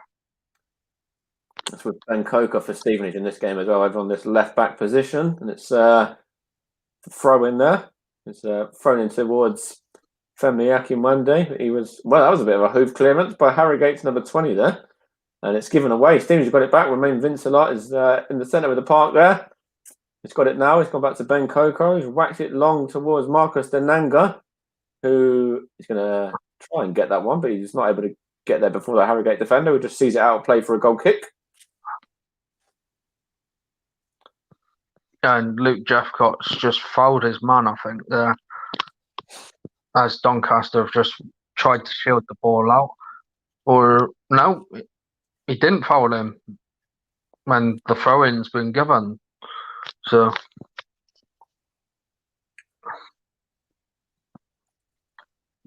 come on. The possession's been 55% to Doncaster's 45. Doncaster's, okay, then Argyle's favour, okay. But Scott Cuthbert trying to go long there towards Femi Akinwande. It's gone out of play. He wasn't able to get on the end of it. One of the club signings, of course, from the non-league. There was quite a few, actually. There's a whole host of players that were brought in from the conference and below to come into this Stevenage side. And, Femi Akinwande being one of them, and Marcus Denanga another, who's on the ball was on the ball just then as well. Ben Coker trying to feed Marcus Denanga, who is going to win the ball there as well from his left back, and he's won. Oh no, I thought I was going to go out there, but it didn't. I thought he was going to win a free kick, but it's not been given. Has he won the free kick? Yes, he has. Yes, he has. Take a shot. Over on the left-hand side, just a little bit. Don't know. It's not shooting position. It's more a crossing area. Doncaster just had the chance, but it's now with Byron Moore. Just played it down to Ryan Hardy, who's trying to do Ryan Hardy things. He's got into the box, and he's been beat. Oh! What's that? A possible appeal for a penalty or something there, is there? Oh, could have been a penalty, but I don't think it would have been very soft if it was given. But okay. Elliot Osborne's over this free kick here as well for Stevenage. He's just about to whip it in. He could actually maybe have a shot there and try and get it on target here and test the keeper. But what's he doing? He's going to have a ball into the box. Actually, there's a chance it's Stevenage, and it's headed over the top by Marcus Denanga in the end. The number 22 there scored, of course, against Southampton under 21s in the Leeson Trophy. But that was a dangerous play there from Stevenage. Dangerous build-up, and the ball goes through to Marcus Denanga. He's probably only a few yards away from the goal line there, and he heads it over the top. So dangerous position for Stevenage from that free kick, and Marcus Denanga probably should be doing better there. I've just watched the replay back from that penalty incident that I thought it was never a pen. So referee saw it and didn't give nothing. The he's got the ball.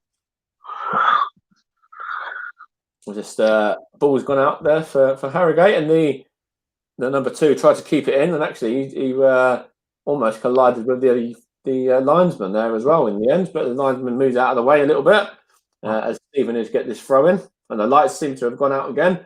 You've got a couple of flats there as well. There's many people trying to watch on from their flats that I can see. It's a perfect position to be watching the game anyway. It'd be nice. Well, that would remind me of Exeter v Liverpool back in 2016 when Exeter played Liverpool in the FA Cup third round. Yeah. And Elliot List has just had its attempted shot crowded out. But yeah, there is a position there that Harrogate, some of the Harrogate tenants that live there in those flats could easily watch the game. I don't know if that's something that they would be allowed to do or not. As Elliot List has gone into the book there as well. He caught his man late on the follow through, but it might be. They're not in the stadium, so they're allowed to do it. Fair enough, but there doesn't seem to be anyone looking on from the flats that I can see at the moment. If I lived in by a stadium that overlooked the stadium, the pitch, I'd watch it. Yeah. Saves you spending a tenner, doesn't it? For sure. Well, save you spending the tenner, and it'd also save you a season ticket as well. That's right. Yeah, I'm sure. I don't know whether they'd be able to, but they would be able to hear actually as well, because obviously it's right behind the goal there as well. So you could be as vocal as you want. Get four of your mates round, maybe 5 of your mates round, and obviously keep it into the rule of 6 and etc. But I think actually Harrogate and Leeds are under lockdown, so that wouldn't work there. But in other areas of the country, it might. I think that they've gone into tier 3. Yeah. And Plymouth is on the verge of going into tier 2. Yeah, which is the next one. I think Stevenage is in tier 1 at the moment, but we're not too sure how long that's going to remain the case as well. Yeah. Oh yeah, you're in Hertfordshire. They ain't going to put any surrounding areas of London into high tiers. You never know, because London is obviously, there's a chance here for Harrogate, but London's obviously a prominent area. There's a lot of travel between Stevenage and London as well, people going to work, etc. Yeah, that's why I don't think they'll ever put London in a full lockdown. Okay. I wonder if we'll see a Stevenage sub shortly as well. We are getting to that sort of territory where Alex Ravel does like to make these substitutions around about the 60-minute mark, which is about a minute and a bit away from now. Yeah, it's quite interesting to do that Stevenage are keeping Harrogate out. Yeah, we've had chances as well, as I was saying earlier. We've had Liss has had 1, Denanga's had 2 chances, yeah. Danny Mayer. Oh, he's lost his footing and the ball's gone out of play. Come on, Danny. You're better than that. Arthur Reed's down for Stevenage in the Stevenage's own half as well. Scott Cuppers was going to take that. Some breaking news that I've just seen. Yeah. Coronavirus victim Cristiano Ronaldo has got another positive test. Oh, wow. That's the second one he's had after already isolating. Wow. So he will miss the game against Barcelona. Yeah, wow. Puts pay to anyone that says that you can't get it twice as well. Well, he's been self-isolating and then I think he resumed some sort of regime of training and he's got it again. Yes, it's mad. I was talking to a family member yesterday who, her sister has well, it's like a family member via, sort of through marriage more than anything else. And her sister was, quite severely ill with COVID, and it has been for a number of months. In fact, I think it's about 2 months, she was saying, yeah. Oh, go on, Ryan Hardy. Down the right-hand side. He's trying to do his normal thing, but he's prevented Argyle from... Well, Doncaster prevented Argyle from getting a corner, so it's a throw-in to Argyle, which Joe Edwards will take. Mm-hmm. We're still goalless here as well. 60 minutes. We've not had our first substitution yet for either side. So Alex Riddell is obviously quite happy. It was about this time that Leyton Orient got their first, actually, on Saturday as well. So sort of between now and the 70th minute is a very crucial time to keep it deadlocked here at 0-0. We don't want to be gifting. If any of you had seen that previous, I did celebrate it, but Luke Jeffcott has just opened the scoring after 34 minutes for Argyle. Oh, brilliant! That's great. Sorry, I was waffling on a little bit.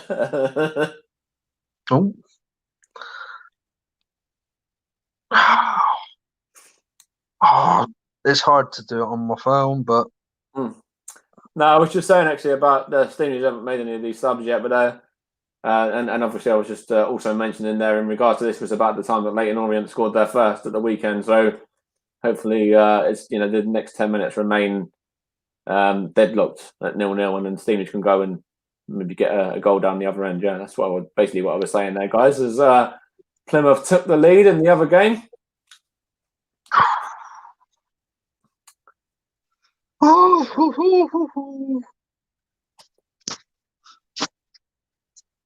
And it looks like Harrogate are actually going to be the first team to make a substitution. Can't see who it is that they're going to be bringing on or whatever yet, but they've got a man ready as Romain Vincelot body checks his man. It's not just a free kick, no booking. It's been coming. Yeah. It really has been coming. What a goal. Beautiful finish, was it? Yeah. I'll have to. It was nice play from Danny Mayer. Plays it into Luke Jeffcott, and Luke Jeffcott does Luke Jeffcott things. I love it how you've basically trademarked that saying, all of you Argyle fans. It's pretty good. We do it with Ryan Hardy. Ryan Hardy does Ryan Hardy things. He's our as Andy Davies on Twitter does a alternative commentary, and he does we call Ryan Hardy the hot dog merchant. Okay, is there a reason behind that? It's meaning something to do with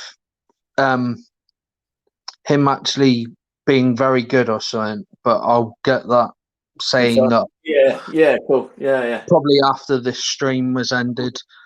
All right. But Argyle have just given a cheap corner away. Will Aimson and Michael Cooper have just clashed, but Harrogate have made this sub as well. I don't know who it was that's come on or gone off yet. We'll get confirmation shortly, but we'll find out in a second as the ball's just cleared out by Stevenage there, and Romain Vincelot gets it out for a throw-in. So hopefully they will tell us who that sub was. We haven't got any confirmation as of yet. Come on.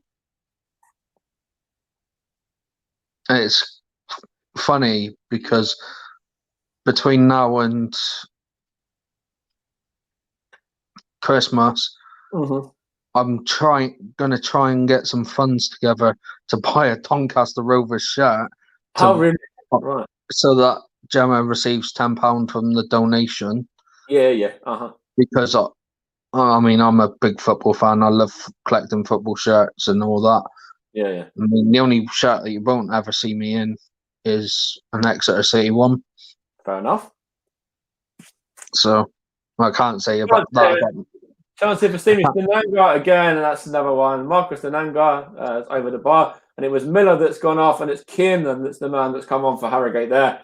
and that was about 25 yards, actually 30 yards even from Marcus Denanga there. But he's been at the thick of things today. It's looked quite bright and quite lively. Of course, the man who's missed a little bit of action in recent weeks, he's kind of looks like he's got a point to prove. Yeah, I can't really say that about Newcastle shirt because I have actually wore a Newcastle shirt. But Yeah. to be honest, they are our rivals to Middlesbrough, but they're not. I don't class them. Well, I mean, Middlesbrough's my second team, so it's not hurtful to me. But the reason I wore a Newcastle shirt was due to one of my close family members was from Newcastle, and we were instructed to wear anything black or white. Okay, yeah, makes sense. Yeah. And I wanted to wear something Newcastle related. Yeah, that makes a lot of sense. Yeah. I mean, I'd do the same if someone from one of my family were from Exeter, but I don't have any family from Exeter, luckily enough. Yeah, luckily for you, exactly. Yeah. Oh, and there's an injury here to Therese Fornard, who's just went to cross it back in, and he's injured the Doncaster man as well, as he's kicked his foot. But they've both gone down injured. All right. Well, still, it's with Harrogate here in this game. It's still 0-0 as well. Just that's as far as I'll kind of mention right now. Although Harrogate do have the ball in a dangerous area, and it's actually just a foul there. I'm sure that was a foul on Femi Akinwande. It doesn't look like the referee's given it. Alex Ravel's having a word with the fourth official saying, why has that not been given though? Because I agree with the Stevenage boss on that one. I think Alex Ravel, and me are both thinking the same thing. And this is the right time for Argyle to take on some liquids. Darren Moore. That was a cheeky back heel there from the Harrogate man, straight into play as well of the right midfielder. It was one of the centre mids. I couldn't see which one it was, but it was a lovely, cheeky little back heel as a Stevenage man down. And just having a look here, that was beautiful. That was the number 6 there for Harrogate. That was silky. Yeah, so Darren Moore's not looking so happy, the Doncaster head coach. But I'm sure at half time he'll have his say. Yeah, and of course, it's a bit strange that you're on half time and we're not even at half time yet, I should say, sorry. And we're about 22 minutes away from the end of the game. And we've got an injury to Terence Van Kooten right now as well. He's got treatment on for him. He's already deputising at right back for Luther James Wilding today. He's done all right, actually, as Terence Van Kooten as well. The international there from Guyana, but hopefully that's nothing too serious, and he'll be all right. As the two teams taking this opportunity to go on for a drinks break, and whilst TVC gets his leg dealt with and gets the treatment he needs. Argo have just won themselves a free kick in the Doncaster half. But it's all Argo in this game so far. Okay, well, they're 1 up, so that's a start. That's something good. There's another sub here for Harrogate as well. And it looks familiar to me. I want to see who this player is who they're bringing on. So it's a name that...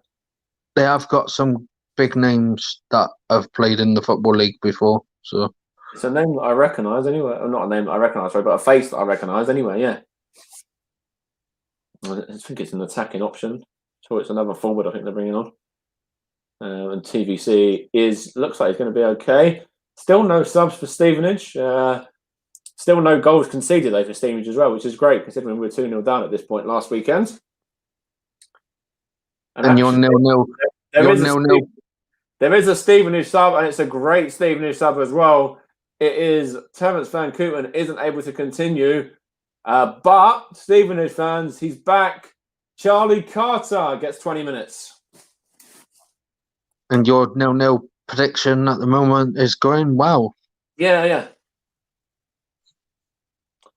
Be great to see Charlie get 20 minutes today. It'd be excellent if he's able to do something as well. I'm really looking forward to seeing this guy play this year. He was great when he played last season. Real talent.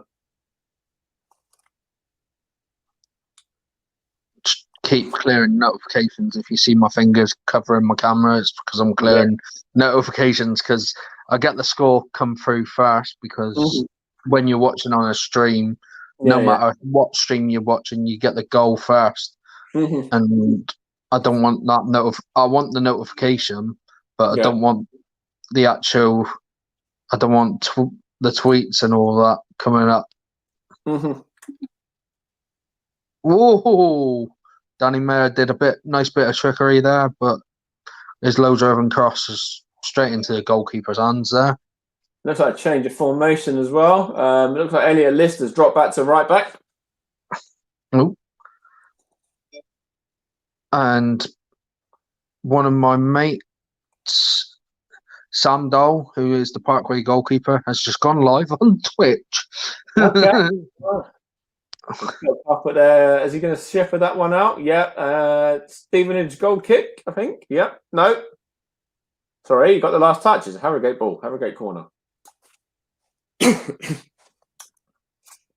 So still goalless. 72 minutes played. Or into the 72nd minute, I should say. Is Harrogate going to take this corner now? There's a swarm of them in there.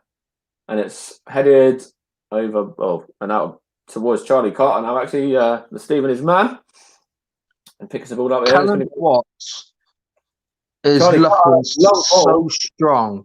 Charlie Carter's long ball there. Marcus Denanga loses possession, and Callum Watts, a former Stevenage loanee as well. Yeah, he's looking so strong in the back three for Argyle, in place of the injured Gary Sawyer, who's been out for quite some time now.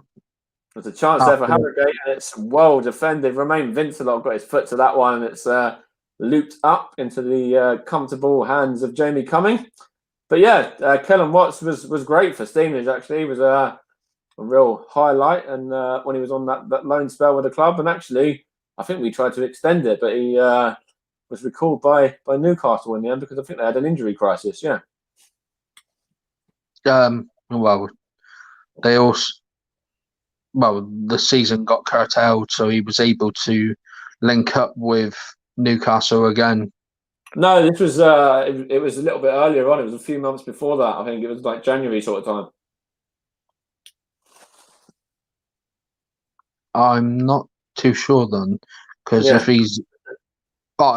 it was in the January transfer window, then I will understand. But yeah, I think it was in the January window. They had quite a lot of injuries to deal with, and he was brought in, and he come off the bench for them a few times, etc. Yeah. Oh, he played a few times after lockdown for Newcastle. Yeah. Well, Jerome Opoku's picked up a bit of a knock here. It's a foul. We're into 2 minutes of added time. A foul there by Elliot List, and a dangerous position here for Harrogate. So you've got 2 minutes in the first half, and we've got about 15 or 16 to go. So your second half will be starting as this game is on the verge of ending. Argo have just got themselves a free kick. Thought the referee had his card out, but no. It was a nothing free kick as well. It was left by Arthur Reid. Actually, he did get a little toe on it in the end and put out for a Harrogate throw-in. But still time for either side to get something here. I think Stevenage are going to make another sub as well, is it? And it is, yes, it is a Stevenage sub, and it's 24 Ross Marshall coming on, one of those players that was signed from the lower league, and he's going to replace the number 17 Elliot List, who is doing a job there, filling in at left back. Sorry, at right back, I should say, after Terence Van Kooten went off. So I think actually it might even be a free now. I think Ben Coker might push on a little bit, or either that, or there's going to be a change in who goes to the right back. But I'm not too sure there. But Elliot List did okay today. Didn't score though, for those of you that predicted him to score first, but he looked lively. He had one or two chances as well. He created a few opportunities, but And it's go on. It's currently half-time at Home Park. Plymouth Argyle 1, Doncaster Rovers 0. Luke Jeffcott after 34 minutes. That's great then. That's good for them. And it's a chance there for Scott Cuffer to win the header. And it's cleared, is it? Yep, by Ross Marshall wins it. Charlie Carter tries to feed the ball down to Marcus Denango, which looked lively, as I said earlier. It's cleared by the Harrogate defender, though. And we've got about 15 minutes to go. There's a foul there. Big number 9 for Harrogate. Just fouling Romain Vincelot. You see Luke Prosser there, the vice captain, trying to get everyone to push forward a little bit. Him and main captain Scott Cuthbert. Should hopefully be a decent partnership when they gel as well. That's Jamie Cummings' long ball. He's going to feed it out to the left-hand side here, headed on by Femi Akinwande, but it's with Romain Vincelot now.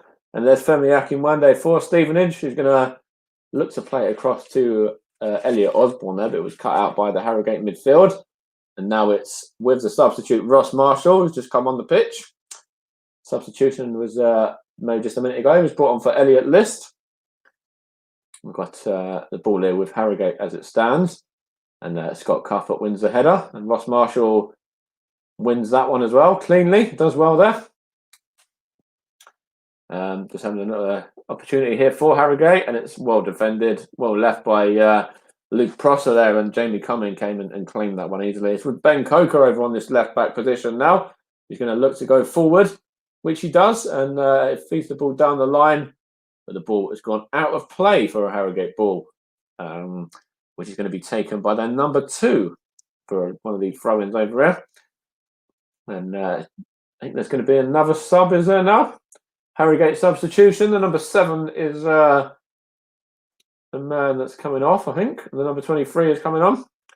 Don't ask me who that is right now. We should hopefully find out soon, though. And it wasn't the substitution that they were going to make either, by the looks of it. It's a different player.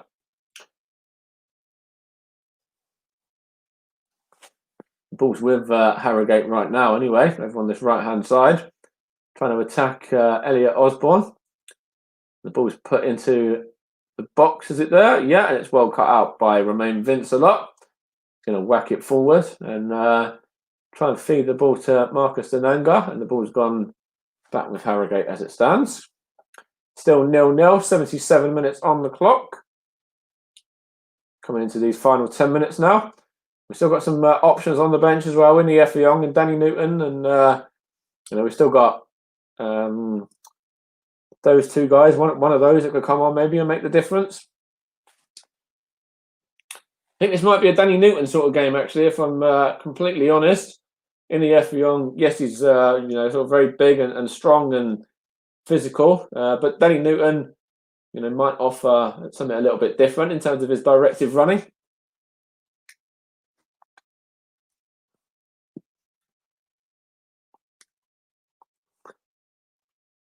Got the ball with Harrogate as it stands at the moment. And it's just going to whip it in there, is he? No, and it's well defended there by Ross Marshall. And it was Thompson, the man that came off for Walker for Harrogate. And so neither side settling for a draw anyway, that's for sure. Both making quite good attacking substitutions. Trying to go for this. As the ball is out of play there for a Harrogate throw-in, just ahead of the corner flag. It's thrown into the area, and it's well defended there by Elliot Osborne, but it's back with Harrogate as it stands. They're going to have a shot, are they here? The number 2? No. Whips it in. Well headed there by Scott Cuthbert, a bit of head tennis, and fired at goal, and an excellent save by Jamie Cumming, parried away nicely there. And it's back with Harrogate, and takes it round Ben Coker, and again, lovely touch there by the on-loan Chelsea man, Jamie Cumming, to parry that one behind for a corner ball. So Harrogate are looking a little bit dangerous again now in these final closing stages of the game. And a couple of opportunities there, 2 chances. And it's well defended there by Scott Cuthbert as well from that corner. It's gone out for another corner as well. Same position. And you just having a look here. And it's a good ball in, and it's well done for Scott Cuthbert again. It's gone out for a corner on the other side.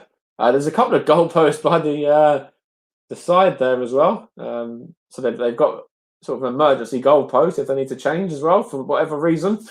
And there's still nobody watching from the flats as well for anyone that wanted to know on Flat Watch.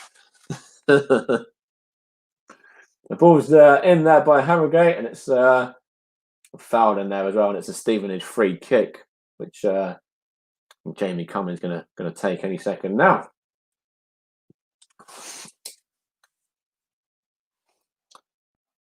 And we've got just into 10 minutes plus stoppage time to go. Still got a couple of options on the bench, as I was saying. Then Ftafc and Danny Newton. One of those could come on maybe. But you know, it's a decent point actually against a good Harrogate side, and I'm still on for that 0-0 as well at the moment. So you know, I did say that we'd score, so hopefully that one's the one that's proved right and not the 0-0. But there's still time, and there is going to be another substitution as well for Stevenage, and it is that man Danny Newton I was just talking about, and he is replacing Femi Akinwande. So Danny Newton gets the last 10 minutes of this one. And you know, I think it is a game for Danny Newton as well, rather than in the Ftafc. So I think I called that one, you know, fairly accurately, that it'd get a few minutes and you know, get a chance to have an impact on this game. Yeah. So he's gone up top as well through the middle there. It's a good opportunity for him to get to the action straight away as well, but he wasn't able to.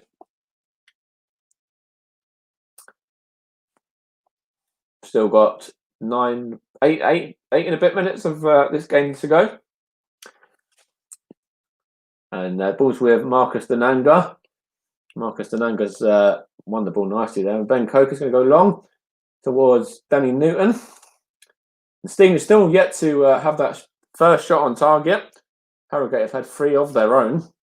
And we just lost camera for 10 seconds as well. But we are back now, and nothing happened. So it's all good there.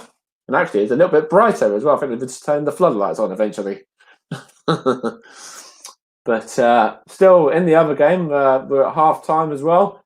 Plymouth Argyle are leading against Doncaster by that solitary goal to 0. And it was a good goal as well from what Rye was saying. So positive from them as it stands.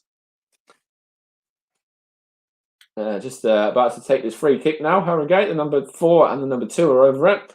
The number 4 that's going to whip it in. It's headed across the face of goal down. It's Marcus Denanga gets touched to it, and there's a counter attack on Arthur Reader now. Tries to get it out, but there's a swarm of Harrogate defenders all able to get it back to their goalkeeper. Still got Harrogate 0, Stevenage 0 on the clock. Of course, Stevenage play Grimsby Town at the Lameck Stadium on Saturday.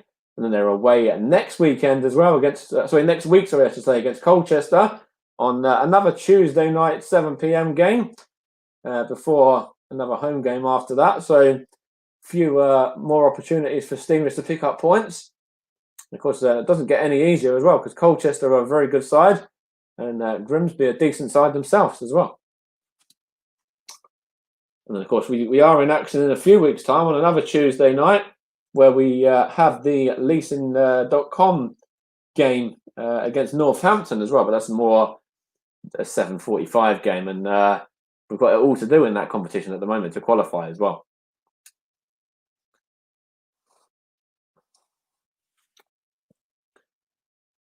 Just going to have a little look over some other scores for you in a second as well, after we see what's going to happen with this bit of possession from Harrogate. Still nothing, so I think it's a good time to look at some scores for you.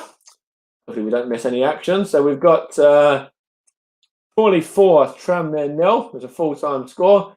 Bolton 1, Bradford 0. Carlisle 2, Morecambe 1. Forest Green 1, Grimsby 0. Harrogate 0, Stevenage 0. Still, as we were talking you through, Leighton Orient 1, Exeter 1, Mansfield 1, Barrow 4, Newport 1, and Colchester 0, Port Vale 2, Cheltenham 1, Southend 1, Oldham 1, and finally Walsall 0, Cambridge 2. Sees Harrogate actually slipping out of the playoffs as it stands as well into the 8th spot. And Stevenage staying in 20th position. Just the 2 points actually above the relegation zone. If we are able to see this one out, it's a corner ball there for Stevenage though. Only part of this 85th minute, 85 minutes and 10 seconds. It's going to be whipped in by Elliot Osborne. It's a good corner as well, and it's headed wide by Scott Cuthbert there. Maybe if there was another man there that kind of, went into try and get the second ball, they could have directed that one into the back of the net, but the big Scotsman tried to flick it on, and it was flicked out just for a goal kick in the end. But it was a great corner by Elliot Osborne, flicked on by the skipper there, and just wide of the goal. Harrogate did have a man on the line covering as well, though, but maybe a Stevenage player could have actually gone in for that.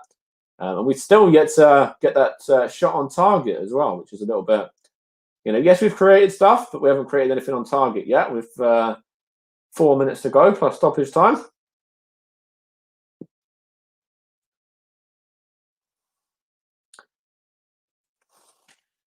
What if Harrogate are aware that they're going to be outside the playoffs as it stands with the other results as well? I know we are very early on into the season, but of course it's a completely different kind of kettle of fish. And it's Marcus Denanga now, who's won a free kick there. I think Harrogate are going to get a booking here as well, are they? Arthur Reed seems to think so anyway. He seems to think there should be a yellow there for the Harrogate man.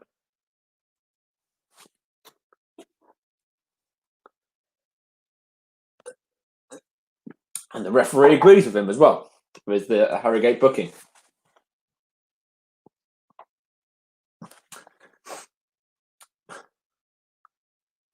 So we've got 3 minutes plus stoppage time here.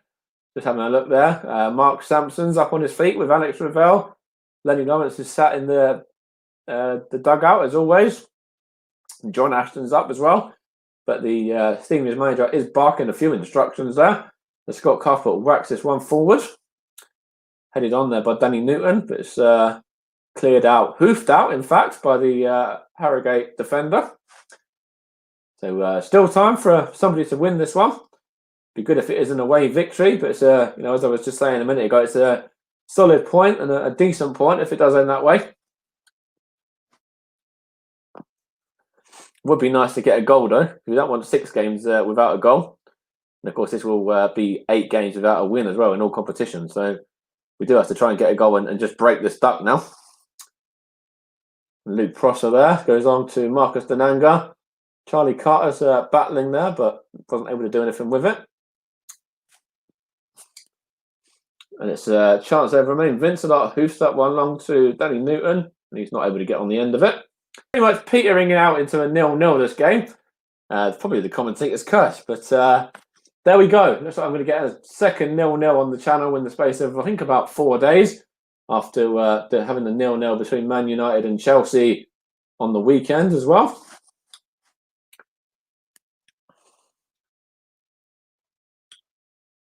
It's with Harrogate at the moment. There's a little bit of a misplaced play there. Arthur Reed dived in, but he didn't make contact with his man, which is fortunate because that would have been a second yellow if he did, and it would have been a red. But here's Marcus Denanga now for Stevenage. Looks to feed it out to Arthur Reed, who's into the corner flag there, is he? He's trying to take it round his man. He's going to try and win a corner here. Yes, he does as well, by the looks of that. So good play by the on-loan Brentford man. It's played well today as Arthur Reed. He's looked the kind of creative player that we've been, wanting him to look in recent weeks. Of course, it's good for Charlie Carter to be back in as well. Good competition for places. Elliot Osborne's over this corner. Good little bit of opportunity here for Stevenage. If Stevenage is to get a goal here now, then this is definitely going to win the game, in my opinion. I don't think there'll be any way back for Harrogate if Stevenage is to score here. As Elliot Osborne's going to whip it in. Elliot Osborne's ball is well cleared by the Harrogate defender. And it's back with Arthur Reed. Back with Elliot Osborne again. Nope. Wasn't able to keep it in play. So it's a Harrogate throw-in. Still 0-0 And we're coming up to the last few minutes of this this game now. We should find out how much stoppage time we'll have in a second, because we're actually at the 90-minute mark. Yep, and we're just about to kick off the second half. Okay. Won't be too much stoppage time, I don't think. Maybe a minute or two. Well, you've had some substitutions as well, so Yeah, there's a ball there for into the box for Harrogate. They've just won a corner here for themselves now. And there's 5 minutes of stoppage time. That's a lot more than I expected, actually. Oh. An opportunity for Harrogate to score here, though. It's well cleared out by Scott Cuthbert. Harrogate edge of the box. The man here, number 23. He's going to try and whip it in, is he? A little bit of silky skill. He's going to have a shot, is he? Yes, he does. And it's fired over the bar. Jamie Cumming had that easily covered, though, I think. As we're into the first of those 5 minutes, we've did have a couple of subs, as you said. We had an injury to deal with for Terence Van Kooten as well. And there was a few times where it seems we had a few little players down and a few little niggly issues to deal with. But didn't see 5 minutes coming up on the clock, if I'm completely honest. Well, you got to think 30 seconds per sub. Yeah. As well, so. Mm-hmm. But we're back underway. Be nice if we get a goal. I don't want to be predicting the 0-0 and getting it right in terms of Stevenage. You know, it'd be lovely if we're able to sneak a 1-0 here now and come away with a 3 points. It really would be great.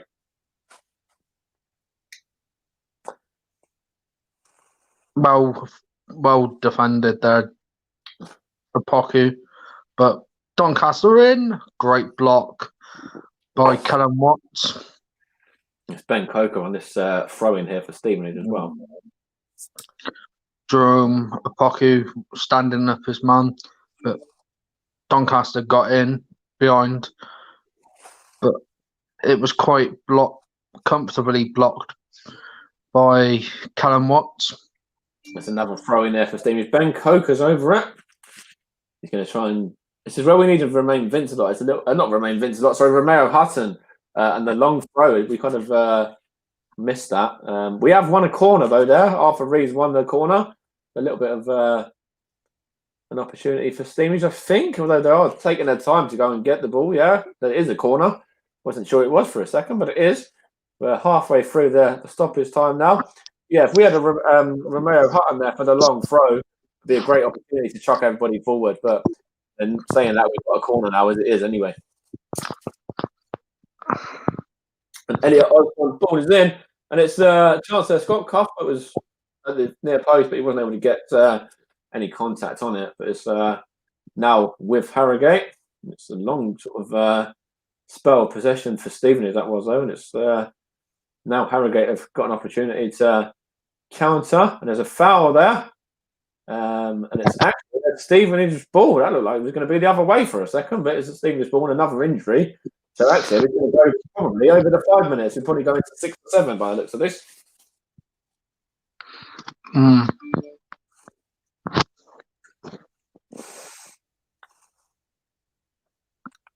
looked like Arthur Reed was the man that was fouling his opposition man there, rather than the other way around. And the referee gave it in favour of the Stevenage man. So don't know what that was about, but we've got the free kick nonetheless. And while we're with this, there is no game for Plymouth Argyle this weekend due to Accrington Stanley having COVID. Yeah. And so there will be no game from Plymouth Argyle this weekend.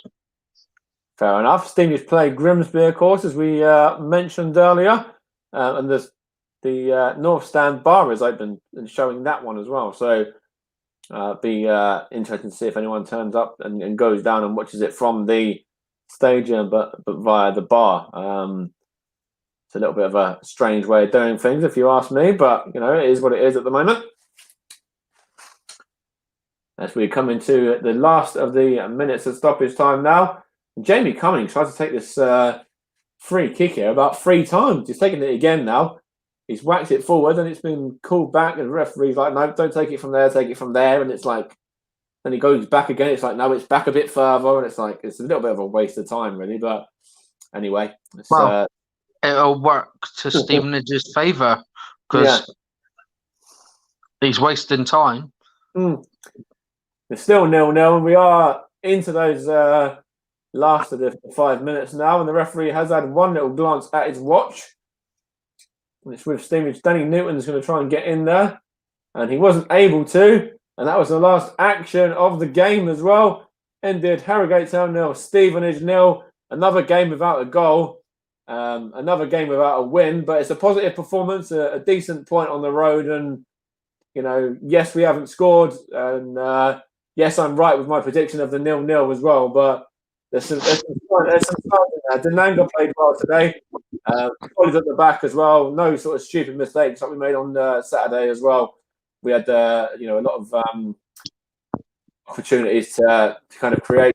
We didn't have any shots on target, which is a downfall, of course, but we had a couple of shots that were a bit unfortunate not to be on target, and we had a few little cuff, but had that one that was headed wide.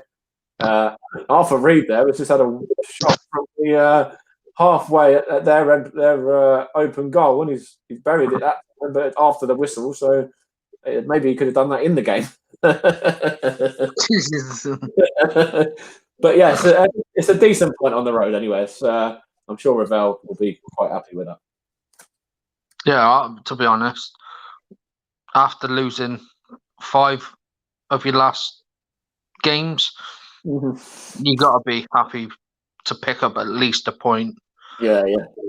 I mean, a point away at a team that I feel that are going to be up there. Yeah, I think that they were there. They normally got a bit of balance, don't they? Just come up as well. Yeah. Doncaster have just had the ball in the back of the net, but it has just been ruled out for offside. So I'll run you through some full times. They're all full time, apart from one actually. Crawley 4, Tranmere 0, Bolton 1, Bradford 0, Carlisle 3, Morecambe 1, Forest Green 1, Grimsby 0, Leyton Orient 1, Exeter 1, the Mansfield 2, Barrow 4, Newport 2, Colchester 1, Port Vale 2, Cheltenham 1, Southend 1, Oldham 2. So they're really struggling at the moment at Southend. And finally, Walsall 0, Cambridge 2. So yes, I am going to say it was a 0-0, and it was actually the only 0-0 in League 2 tonight as well. And Mike's actually got it right. And it's the second 0-0 on the RS Media channel for him. Yeah, second one after doing one at the weekend, yeah. And I've still yet to do a 0-0. Yeah, we almost had another 0-0 yesterday between Burnley and Spurs as well. We only had the one goal in that one. And I wasn't commentating on that either. So I was. I've had what is it? 270 minutes of football and seen one goal, something like that. And I've had just over, well, technically, including watching a live game. Yeah. I've had just over 230 minutes, and I've seen 7 goals. It's jammy. Can you give me some of that for the weekend? I might do a watch along. I know you're not. You haven't got a game at the weekend, but I might do a watch along anyway. The fact I might be doing it on my channel rather than the RS Media channel might be the luck we need. But yeah, that might end the winless run as well. Yeah, we'll give it a go. Why not? Yeah, so we will be back on the weekend with Stevenage FC interviews, doing a live watch along on that page. Yeah, absolutely. And of course, you can follow that as well. Interviewed Peter Wynn yesterday. And actually, when I tweeted it out, I was like, the club might not be able to give you a win at the moment, but I can. So that, if you want to have your winning fix, I suppose, then the Peter Wynn interview is up on the SoundCloud. Yeah. And it's also, you can watch it back on Facebook, Twitter / Periscope, Yeah. and YouTube. Yeah, so across all of them, yeah. I think it might even be on the Twitch then as well. In fact, I don't know, yeah. I don't think they save to Twitch. But either way, it's on a few options and a few you can either hear it back on the SoundCloud, soundcloud.com/SFC_interviews, or Steamage interviews, Steamage FC interviews, I should say, on Facebook and Twitter, etc., YouTube. And SFC interviews on the like page. On Facebook, yeah. Actually, it's not on YouTube. It's on my own YouTube, actually. But you'll find it anyway. So, yeah, we've had a goalless draw today. Harrogate Town 0, Stevenage 0. And, it's, no rest for me either. I've got another thing, another stream I'm going to be doing from, what is the time? I think I said about 9 p.m. So probably in the next 5 minutes or so. Let's see. About now then. I'll be starting my next stream as soon as I end this one. So I'll be busy for the next 3 hours as well until midnight. Live on Storm FM, where he's live normally on a Tuesday from 8 p.m. till 12 a.m. Mm-hmm. stormfm.org.uk. Yeah, and I'll be on the next few hours until midnight, and hopefully you can come and join me at the end of this Argyle game, of course. Yeah. James, we were covering the Harrogate Stevenage game, which has just finished 0-0. We're now covering the second half of Plymouth Argyle versus Doncaster Rovers. Yes, and you've had the goal and I still haven't. So hopefully on Saturday I'll get one. But that's all from me, guys. Enjoy the rest of your Tuesday night. Decent, away performance from Stevenage. It's a positive result on the back of 2 defeats. So, home game at the weekend. Let's see if we can put the spooks into Grimsby. Well, it is Halloween. Yeah, and that's probably why and that's probably why the Accrington game's been called off. Yeah. Cheers, mate. Cheers, and Cheers. See you soon. In a bit, mate. Well, we're actually seeing him tomorrow for the live podcast as well. Yeah, podcast. Just quickly before I jump off, 8 p.m. we'll be on with the live monthly podcast as well. So it's another opportunity to see my ugly mug. We'll catch you in a bit. What do you think of Therese Fonard? I am a Nottingham Forest fan. I think he's very strong.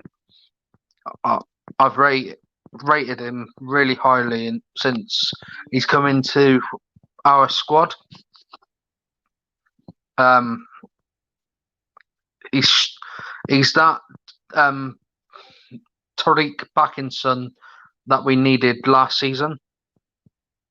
Now we've got Therese Fonard playing CDM, and it's a good position for him because we have a lot of versatility around where we can play anyone, anywhere really. But I rate him really highly. I know he's Forest's under 23 captain as well. I think I did see with last season, so I'm pleased that he's actually been able to get some game time for Argyle this season.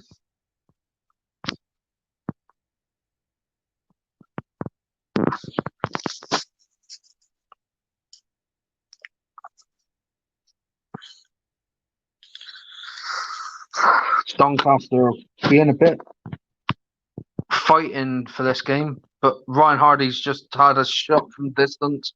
It's just gone narrowly wide. But Doncaster are eager to get this game under more intense pressure from themselves. James Coppinger, Andy Campbell and Graham Lee and Anthony Lee are all good mates with. But it was set to retire at the end of this season. There is some news of what he is doing after this season as well that's come up.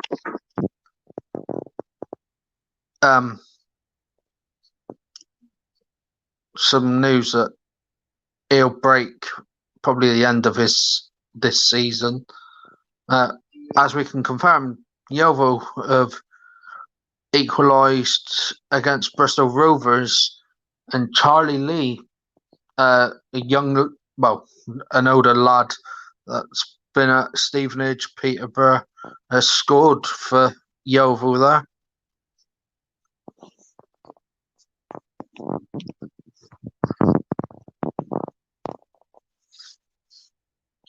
I'm just happy that this is still 1-0.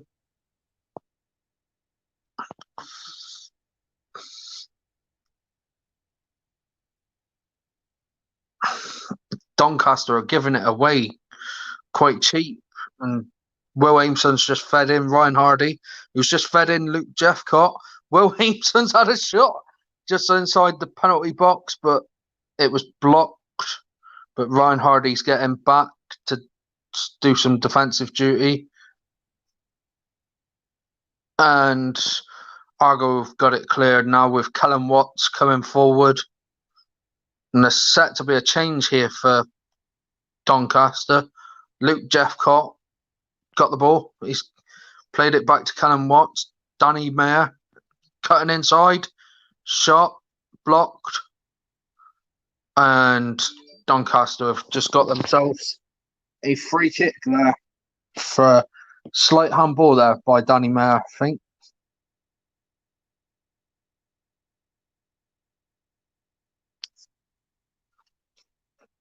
And there is a sub.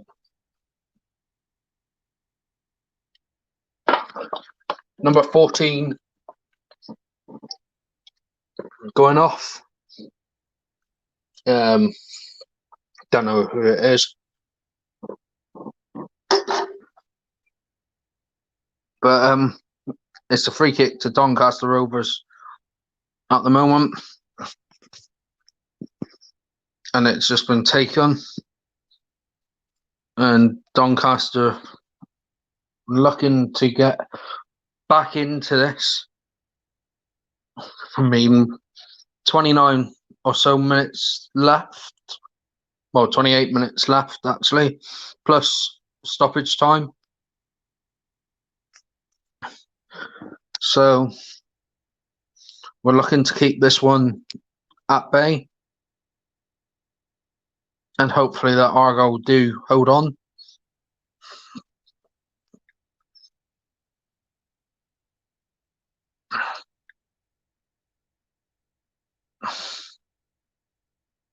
And Byron Moore's just cut out a pass there from the Doncaster number 2.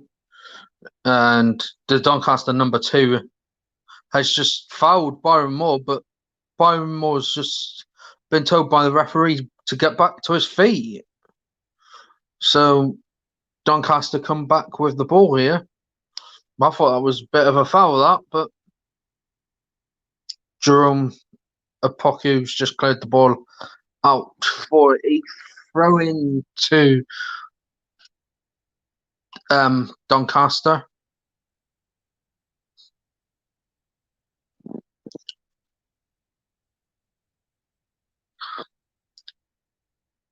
And the referee's just told the player to go back, and he's just gone forward to take the throw. And the referee's just telling him, no, you take it back where I'll tell you. So he's been told to take the throw in again. And he's took the throw in now. But he's just sliced the ball out into touch.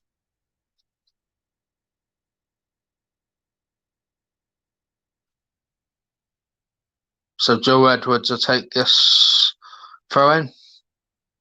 It's come to Panucci Kamara. Luke Jeffcott, who's done really well tonight. Joe Edwards through to Ryan Hardy, comes to Panucci Kamara, but he doesn't get there.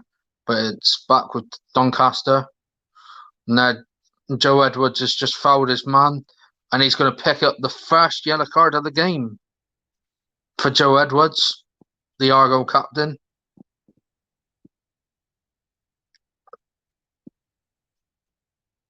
Who's just fouled his man. It was rightly so. Rightly booked, but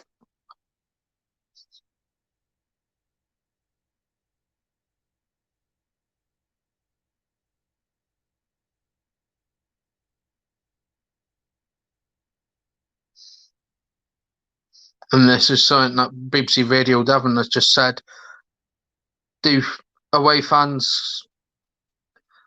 fans instigate more bookings to the games?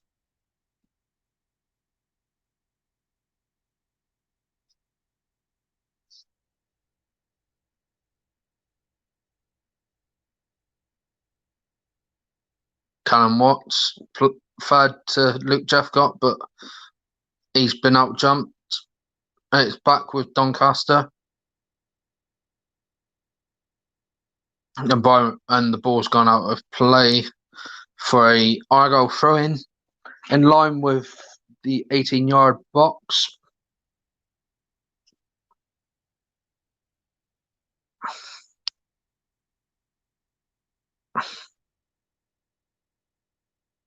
And that change for Doncaster was the first change as well. So Doncaster have got the ball back now.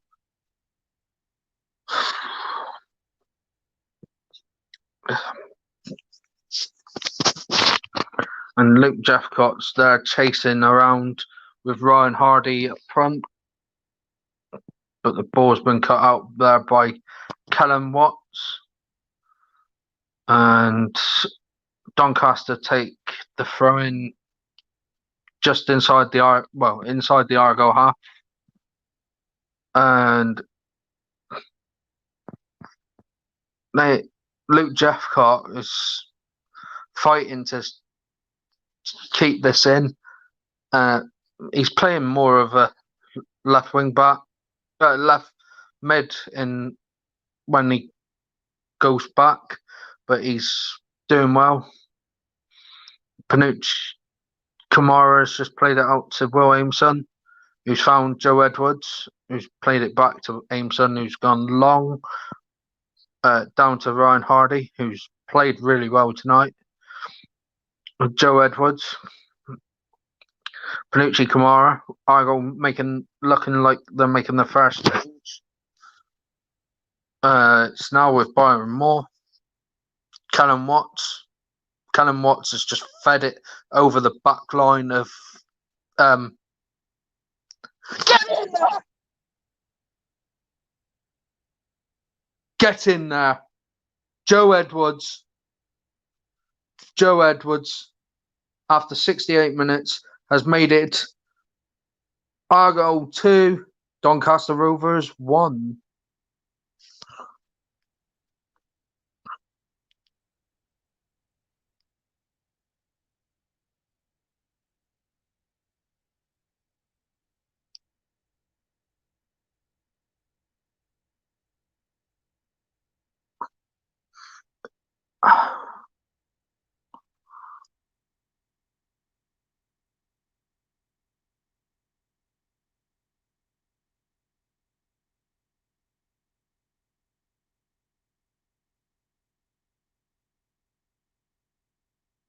And it's Frank Nubu who's just come on here for Luke Jeffcott.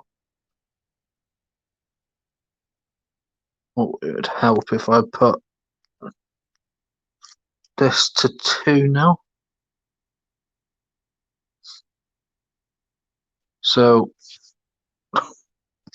Luke Jeffcott and Joe Edwards, 34th minute and the 68th minute.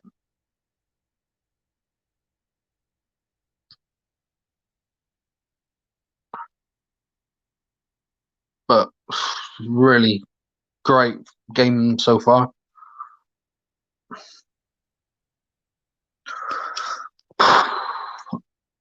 I'm so happy with this at the moment.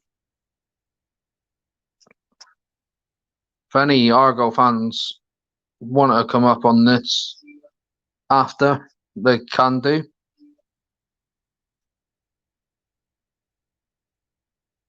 Panucci Kamara's just giving it away cheaply, but Jerome Poku's quite comfortable. And he's now just giving it away. And Michael Cooper's just made his save.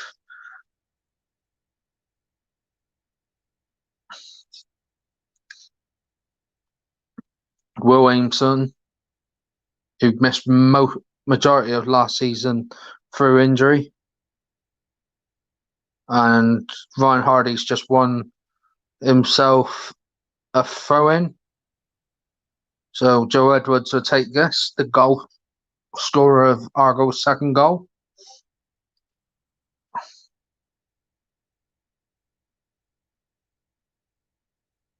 Panucci Kamara's there being bundled over by the Doncaster number 8. So it's a free kick to Argo. To the right of the penalty area, which Danny Mayer set to take. Therese Fornar's over it as well. And I'm being very impressed with both of these players tonight.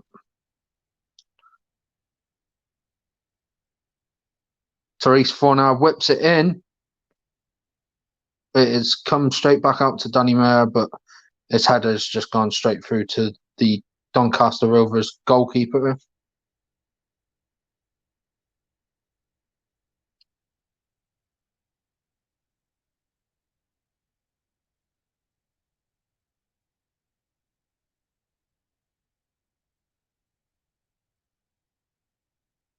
Great bit of defending there.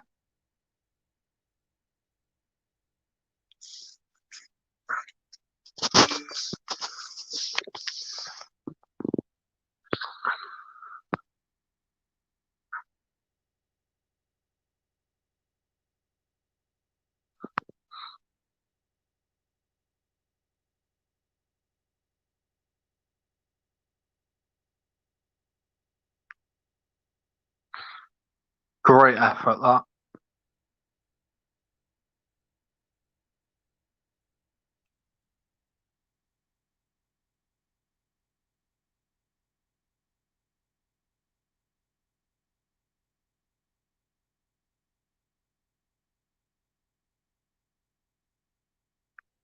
Well, Hardy's just committed a foul there, but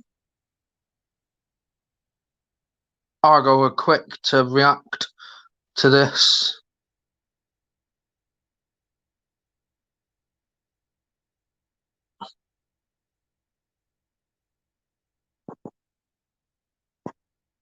Joe Edwards is...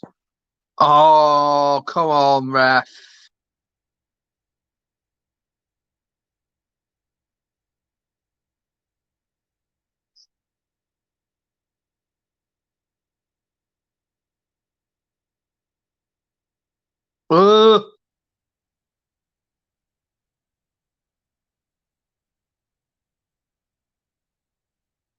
Doncaster have got one back.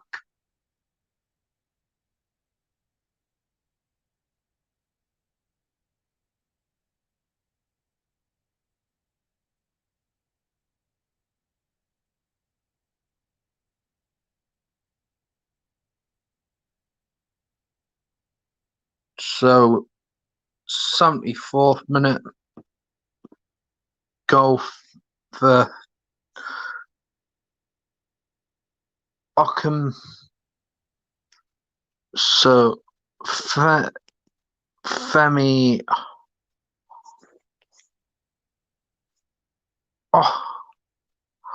Ockham...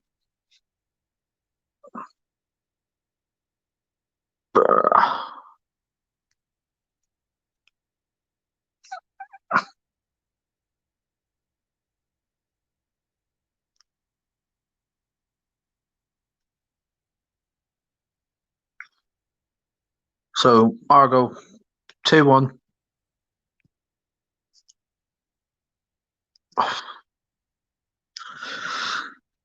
And earlier, Harrogate drew with Stevenage, which Mike was bringing you the coverage from.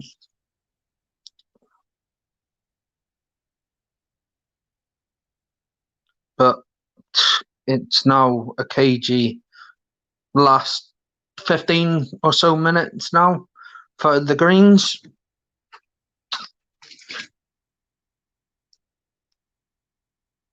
Let's see. Spelled his name wrong. Huh?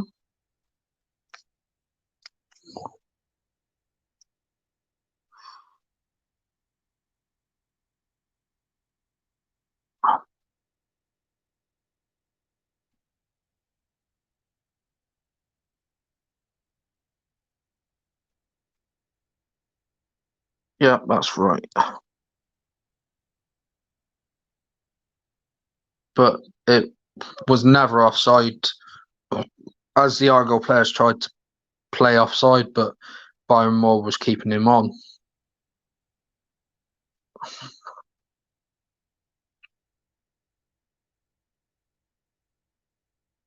Frank Nublé.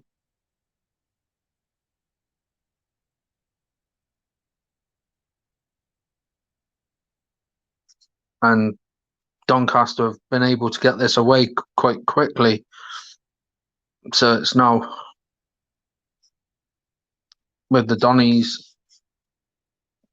back at their goalkeeper, though.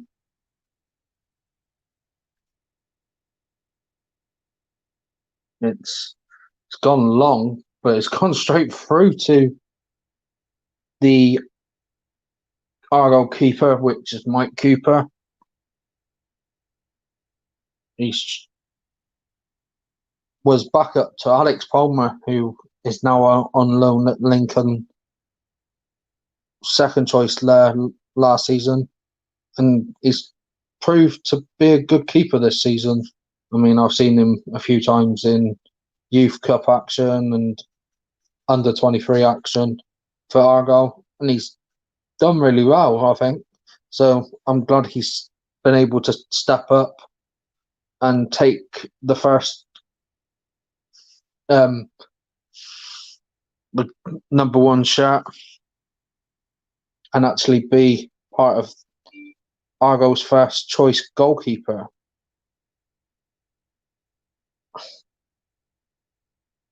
Danny Mayer plays it to Byron Moore. Back with Danny Mayer. Danny Mayer's cut inside. He's played it to Frank Nublé, but Callum Watts just picked it up from Byron Moore. Byron Moore's got it again. Frank Nublé. Byron Moore, who's just tried to go for a shot, but Jerome Apoku's just got in front of the Donnies back midfielder, but Panucci Kamara, who's been pivotal for Argo's midfield tonight. He's been really strong. I've always thought he was going to be one of the backup midfielders, but he's actually come into the Argo team and been strong.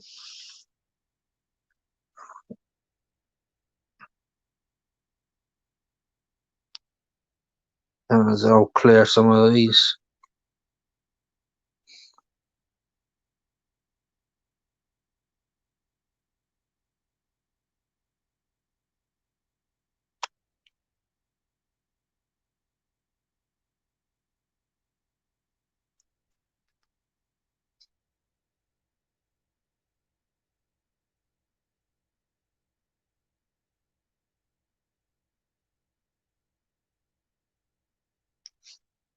As Doncaster have got a free kick here, as they've made another substitution. I think that might have been the second sub. Halliday gone off and Amos coming on. That Femi Ockenbury just got the ball, but Doncaster are coming at Argo now in the last 10 or so minutes now till full time plus stoppage time.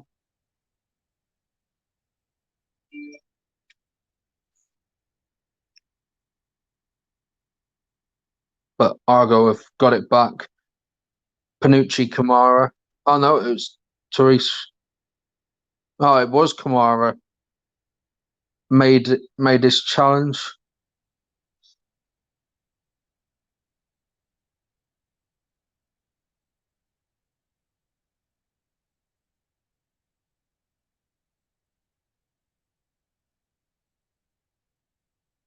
And the commentator is actually Brian McGlinchey, who celebrated his birthday yesterday.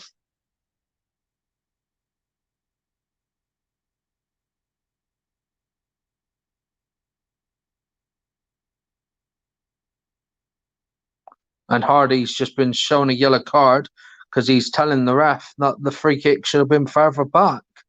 And he's kicked the ball back, and he's now just picked up a yellow card for that.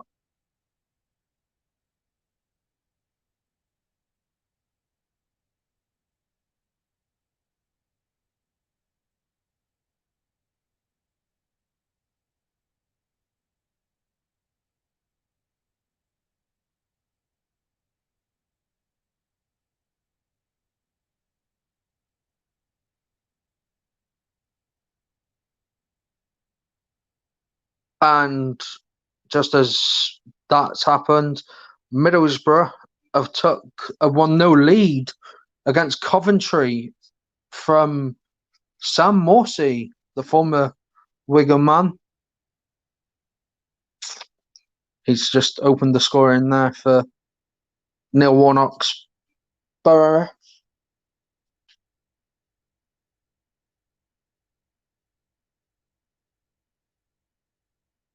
Argo are just checking on this because Will Aimson's picked up a slight head injury.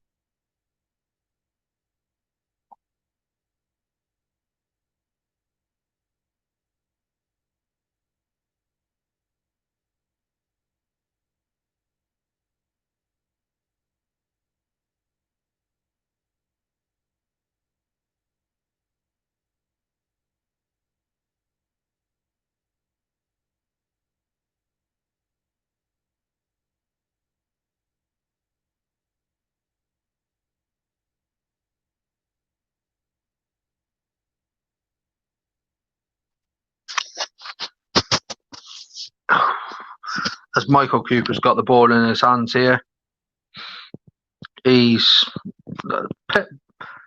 doing some time management here. He's going to kick this long, which he has.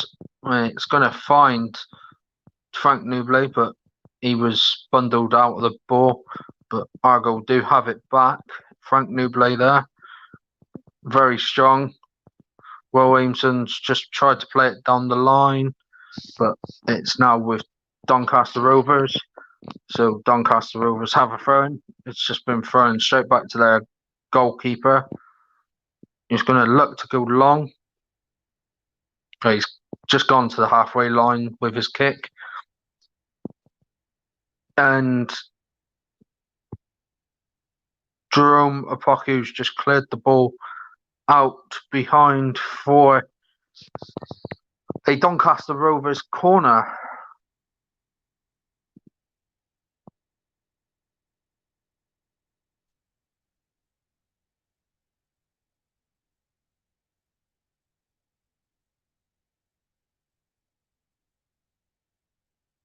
And Doncaster Rovers took the corner, and there was a foul on the goalkeeper, Mike Cooper. So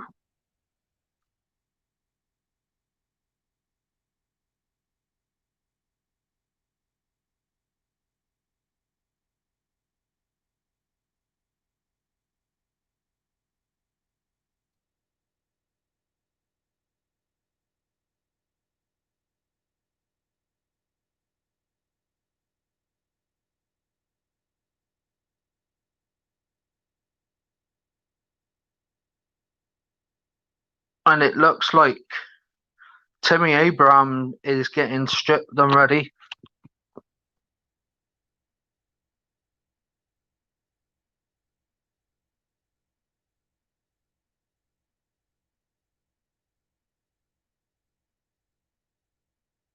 Oh, come on, ref. That's a blatant foul.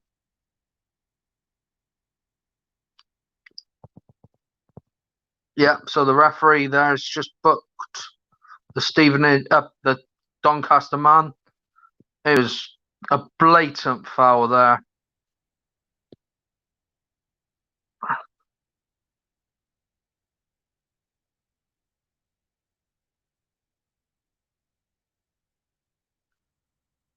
Byron Moore set to take this free kick.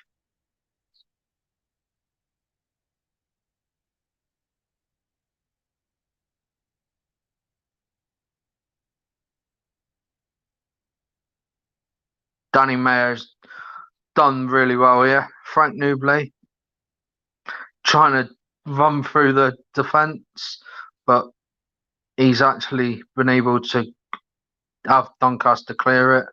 Now it's a throw in to Doncaster, and there's going to be Timmy Abraham's going to come on for what I think is probably going to be Ryan Hardy, but balls with Doncaster at the moment, who are chasing this game very well.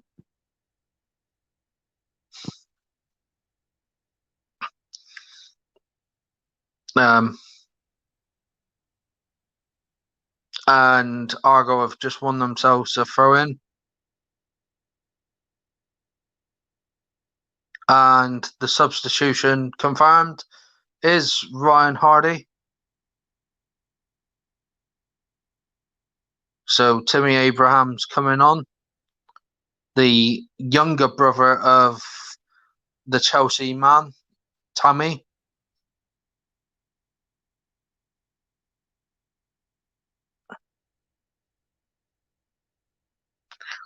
So great performance there for me from Ryan Hardy and Luke Jeffcott up front. Timmy's now just got the ball there, and he's won. No, the ball's gone for a Doncaster throw-in.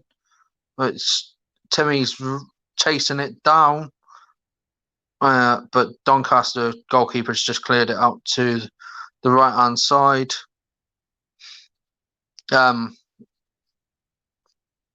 We're into 3 minutes left plus stoppage time. Panucci Kamara's there, but Doncaster are quick to take the free kick that Panucci Kamara's just fouled, and Femi Okenbury has just had his shot saved there from great bit of play there by Doncaster, but bit easy for Argo to get into. So Frank Nuble's just won the header, but it's gone back to Doncaster's defence. But Doncaster have looked more better in this second half and are trying to get this win. And it's now a throw in to Argo.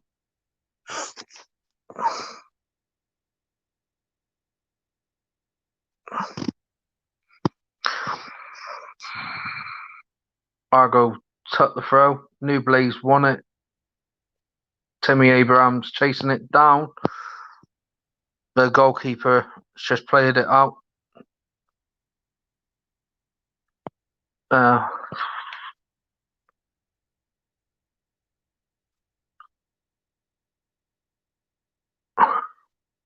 goalkeeper's playing more as a sweeper here now. He was just out.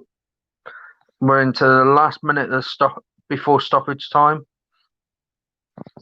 So Doncaster are still coming forward here.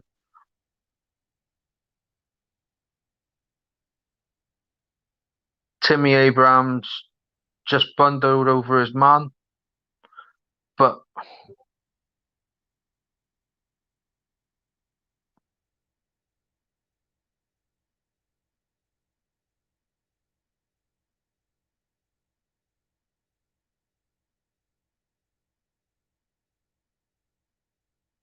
and the fourth official is about to indicate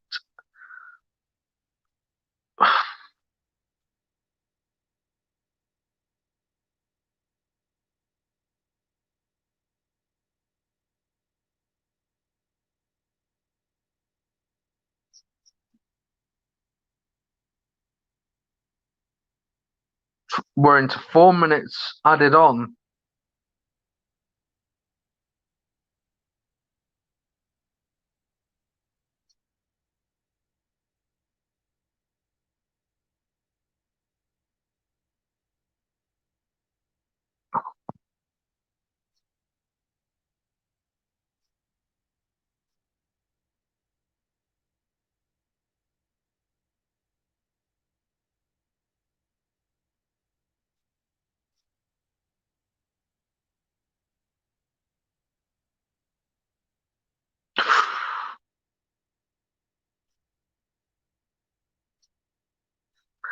Shady bit of goalkeeping there, I think, from Michael Cooper. He could have kept that in, but or caught it, but it's corner to Doncaster Rovers. We're into the second minute of the 4 minutes added on. Amos has just had a shot there. I knew who that was because I'm here and I've got the commentary on, and they just said it was Amos. But Argo have got it clear through Will Aimson. But it was Joe Edwards actually. And Argo wanted a free kick.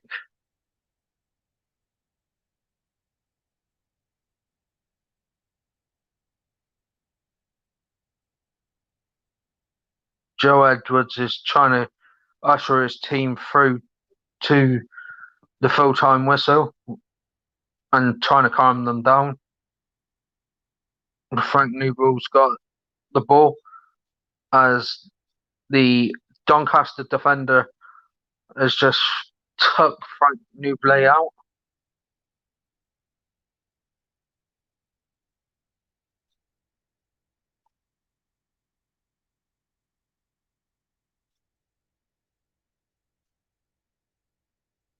Cooper's just been booked there. Good evening, Luke.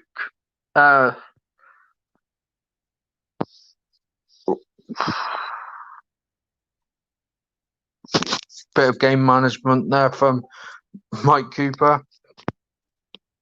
Joe Edwards, and the referee's given another foul. The Doncaster man's down injured. But the goalkeeper is just going to launch this into the Argo half.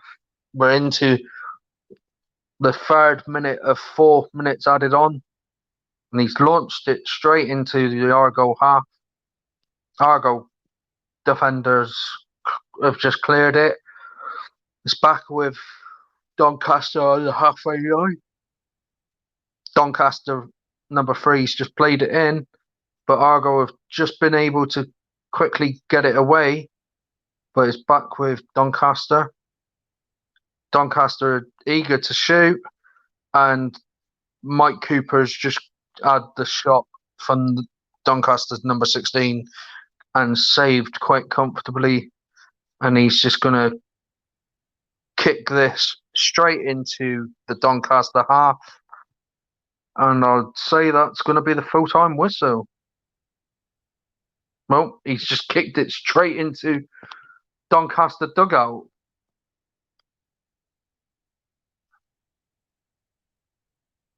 And we're into the 4th minute. So Doncaster, and that is the full-time whistle from Argyle. So Argyle have won by 2 goals to 1 through goals through Luke Jeffcott after 34 minutes and Joe Edwards after 68 minutes. But Doncaster did get one back through Femi Okenberry after 74 minutes, and they did come back into it in the second half.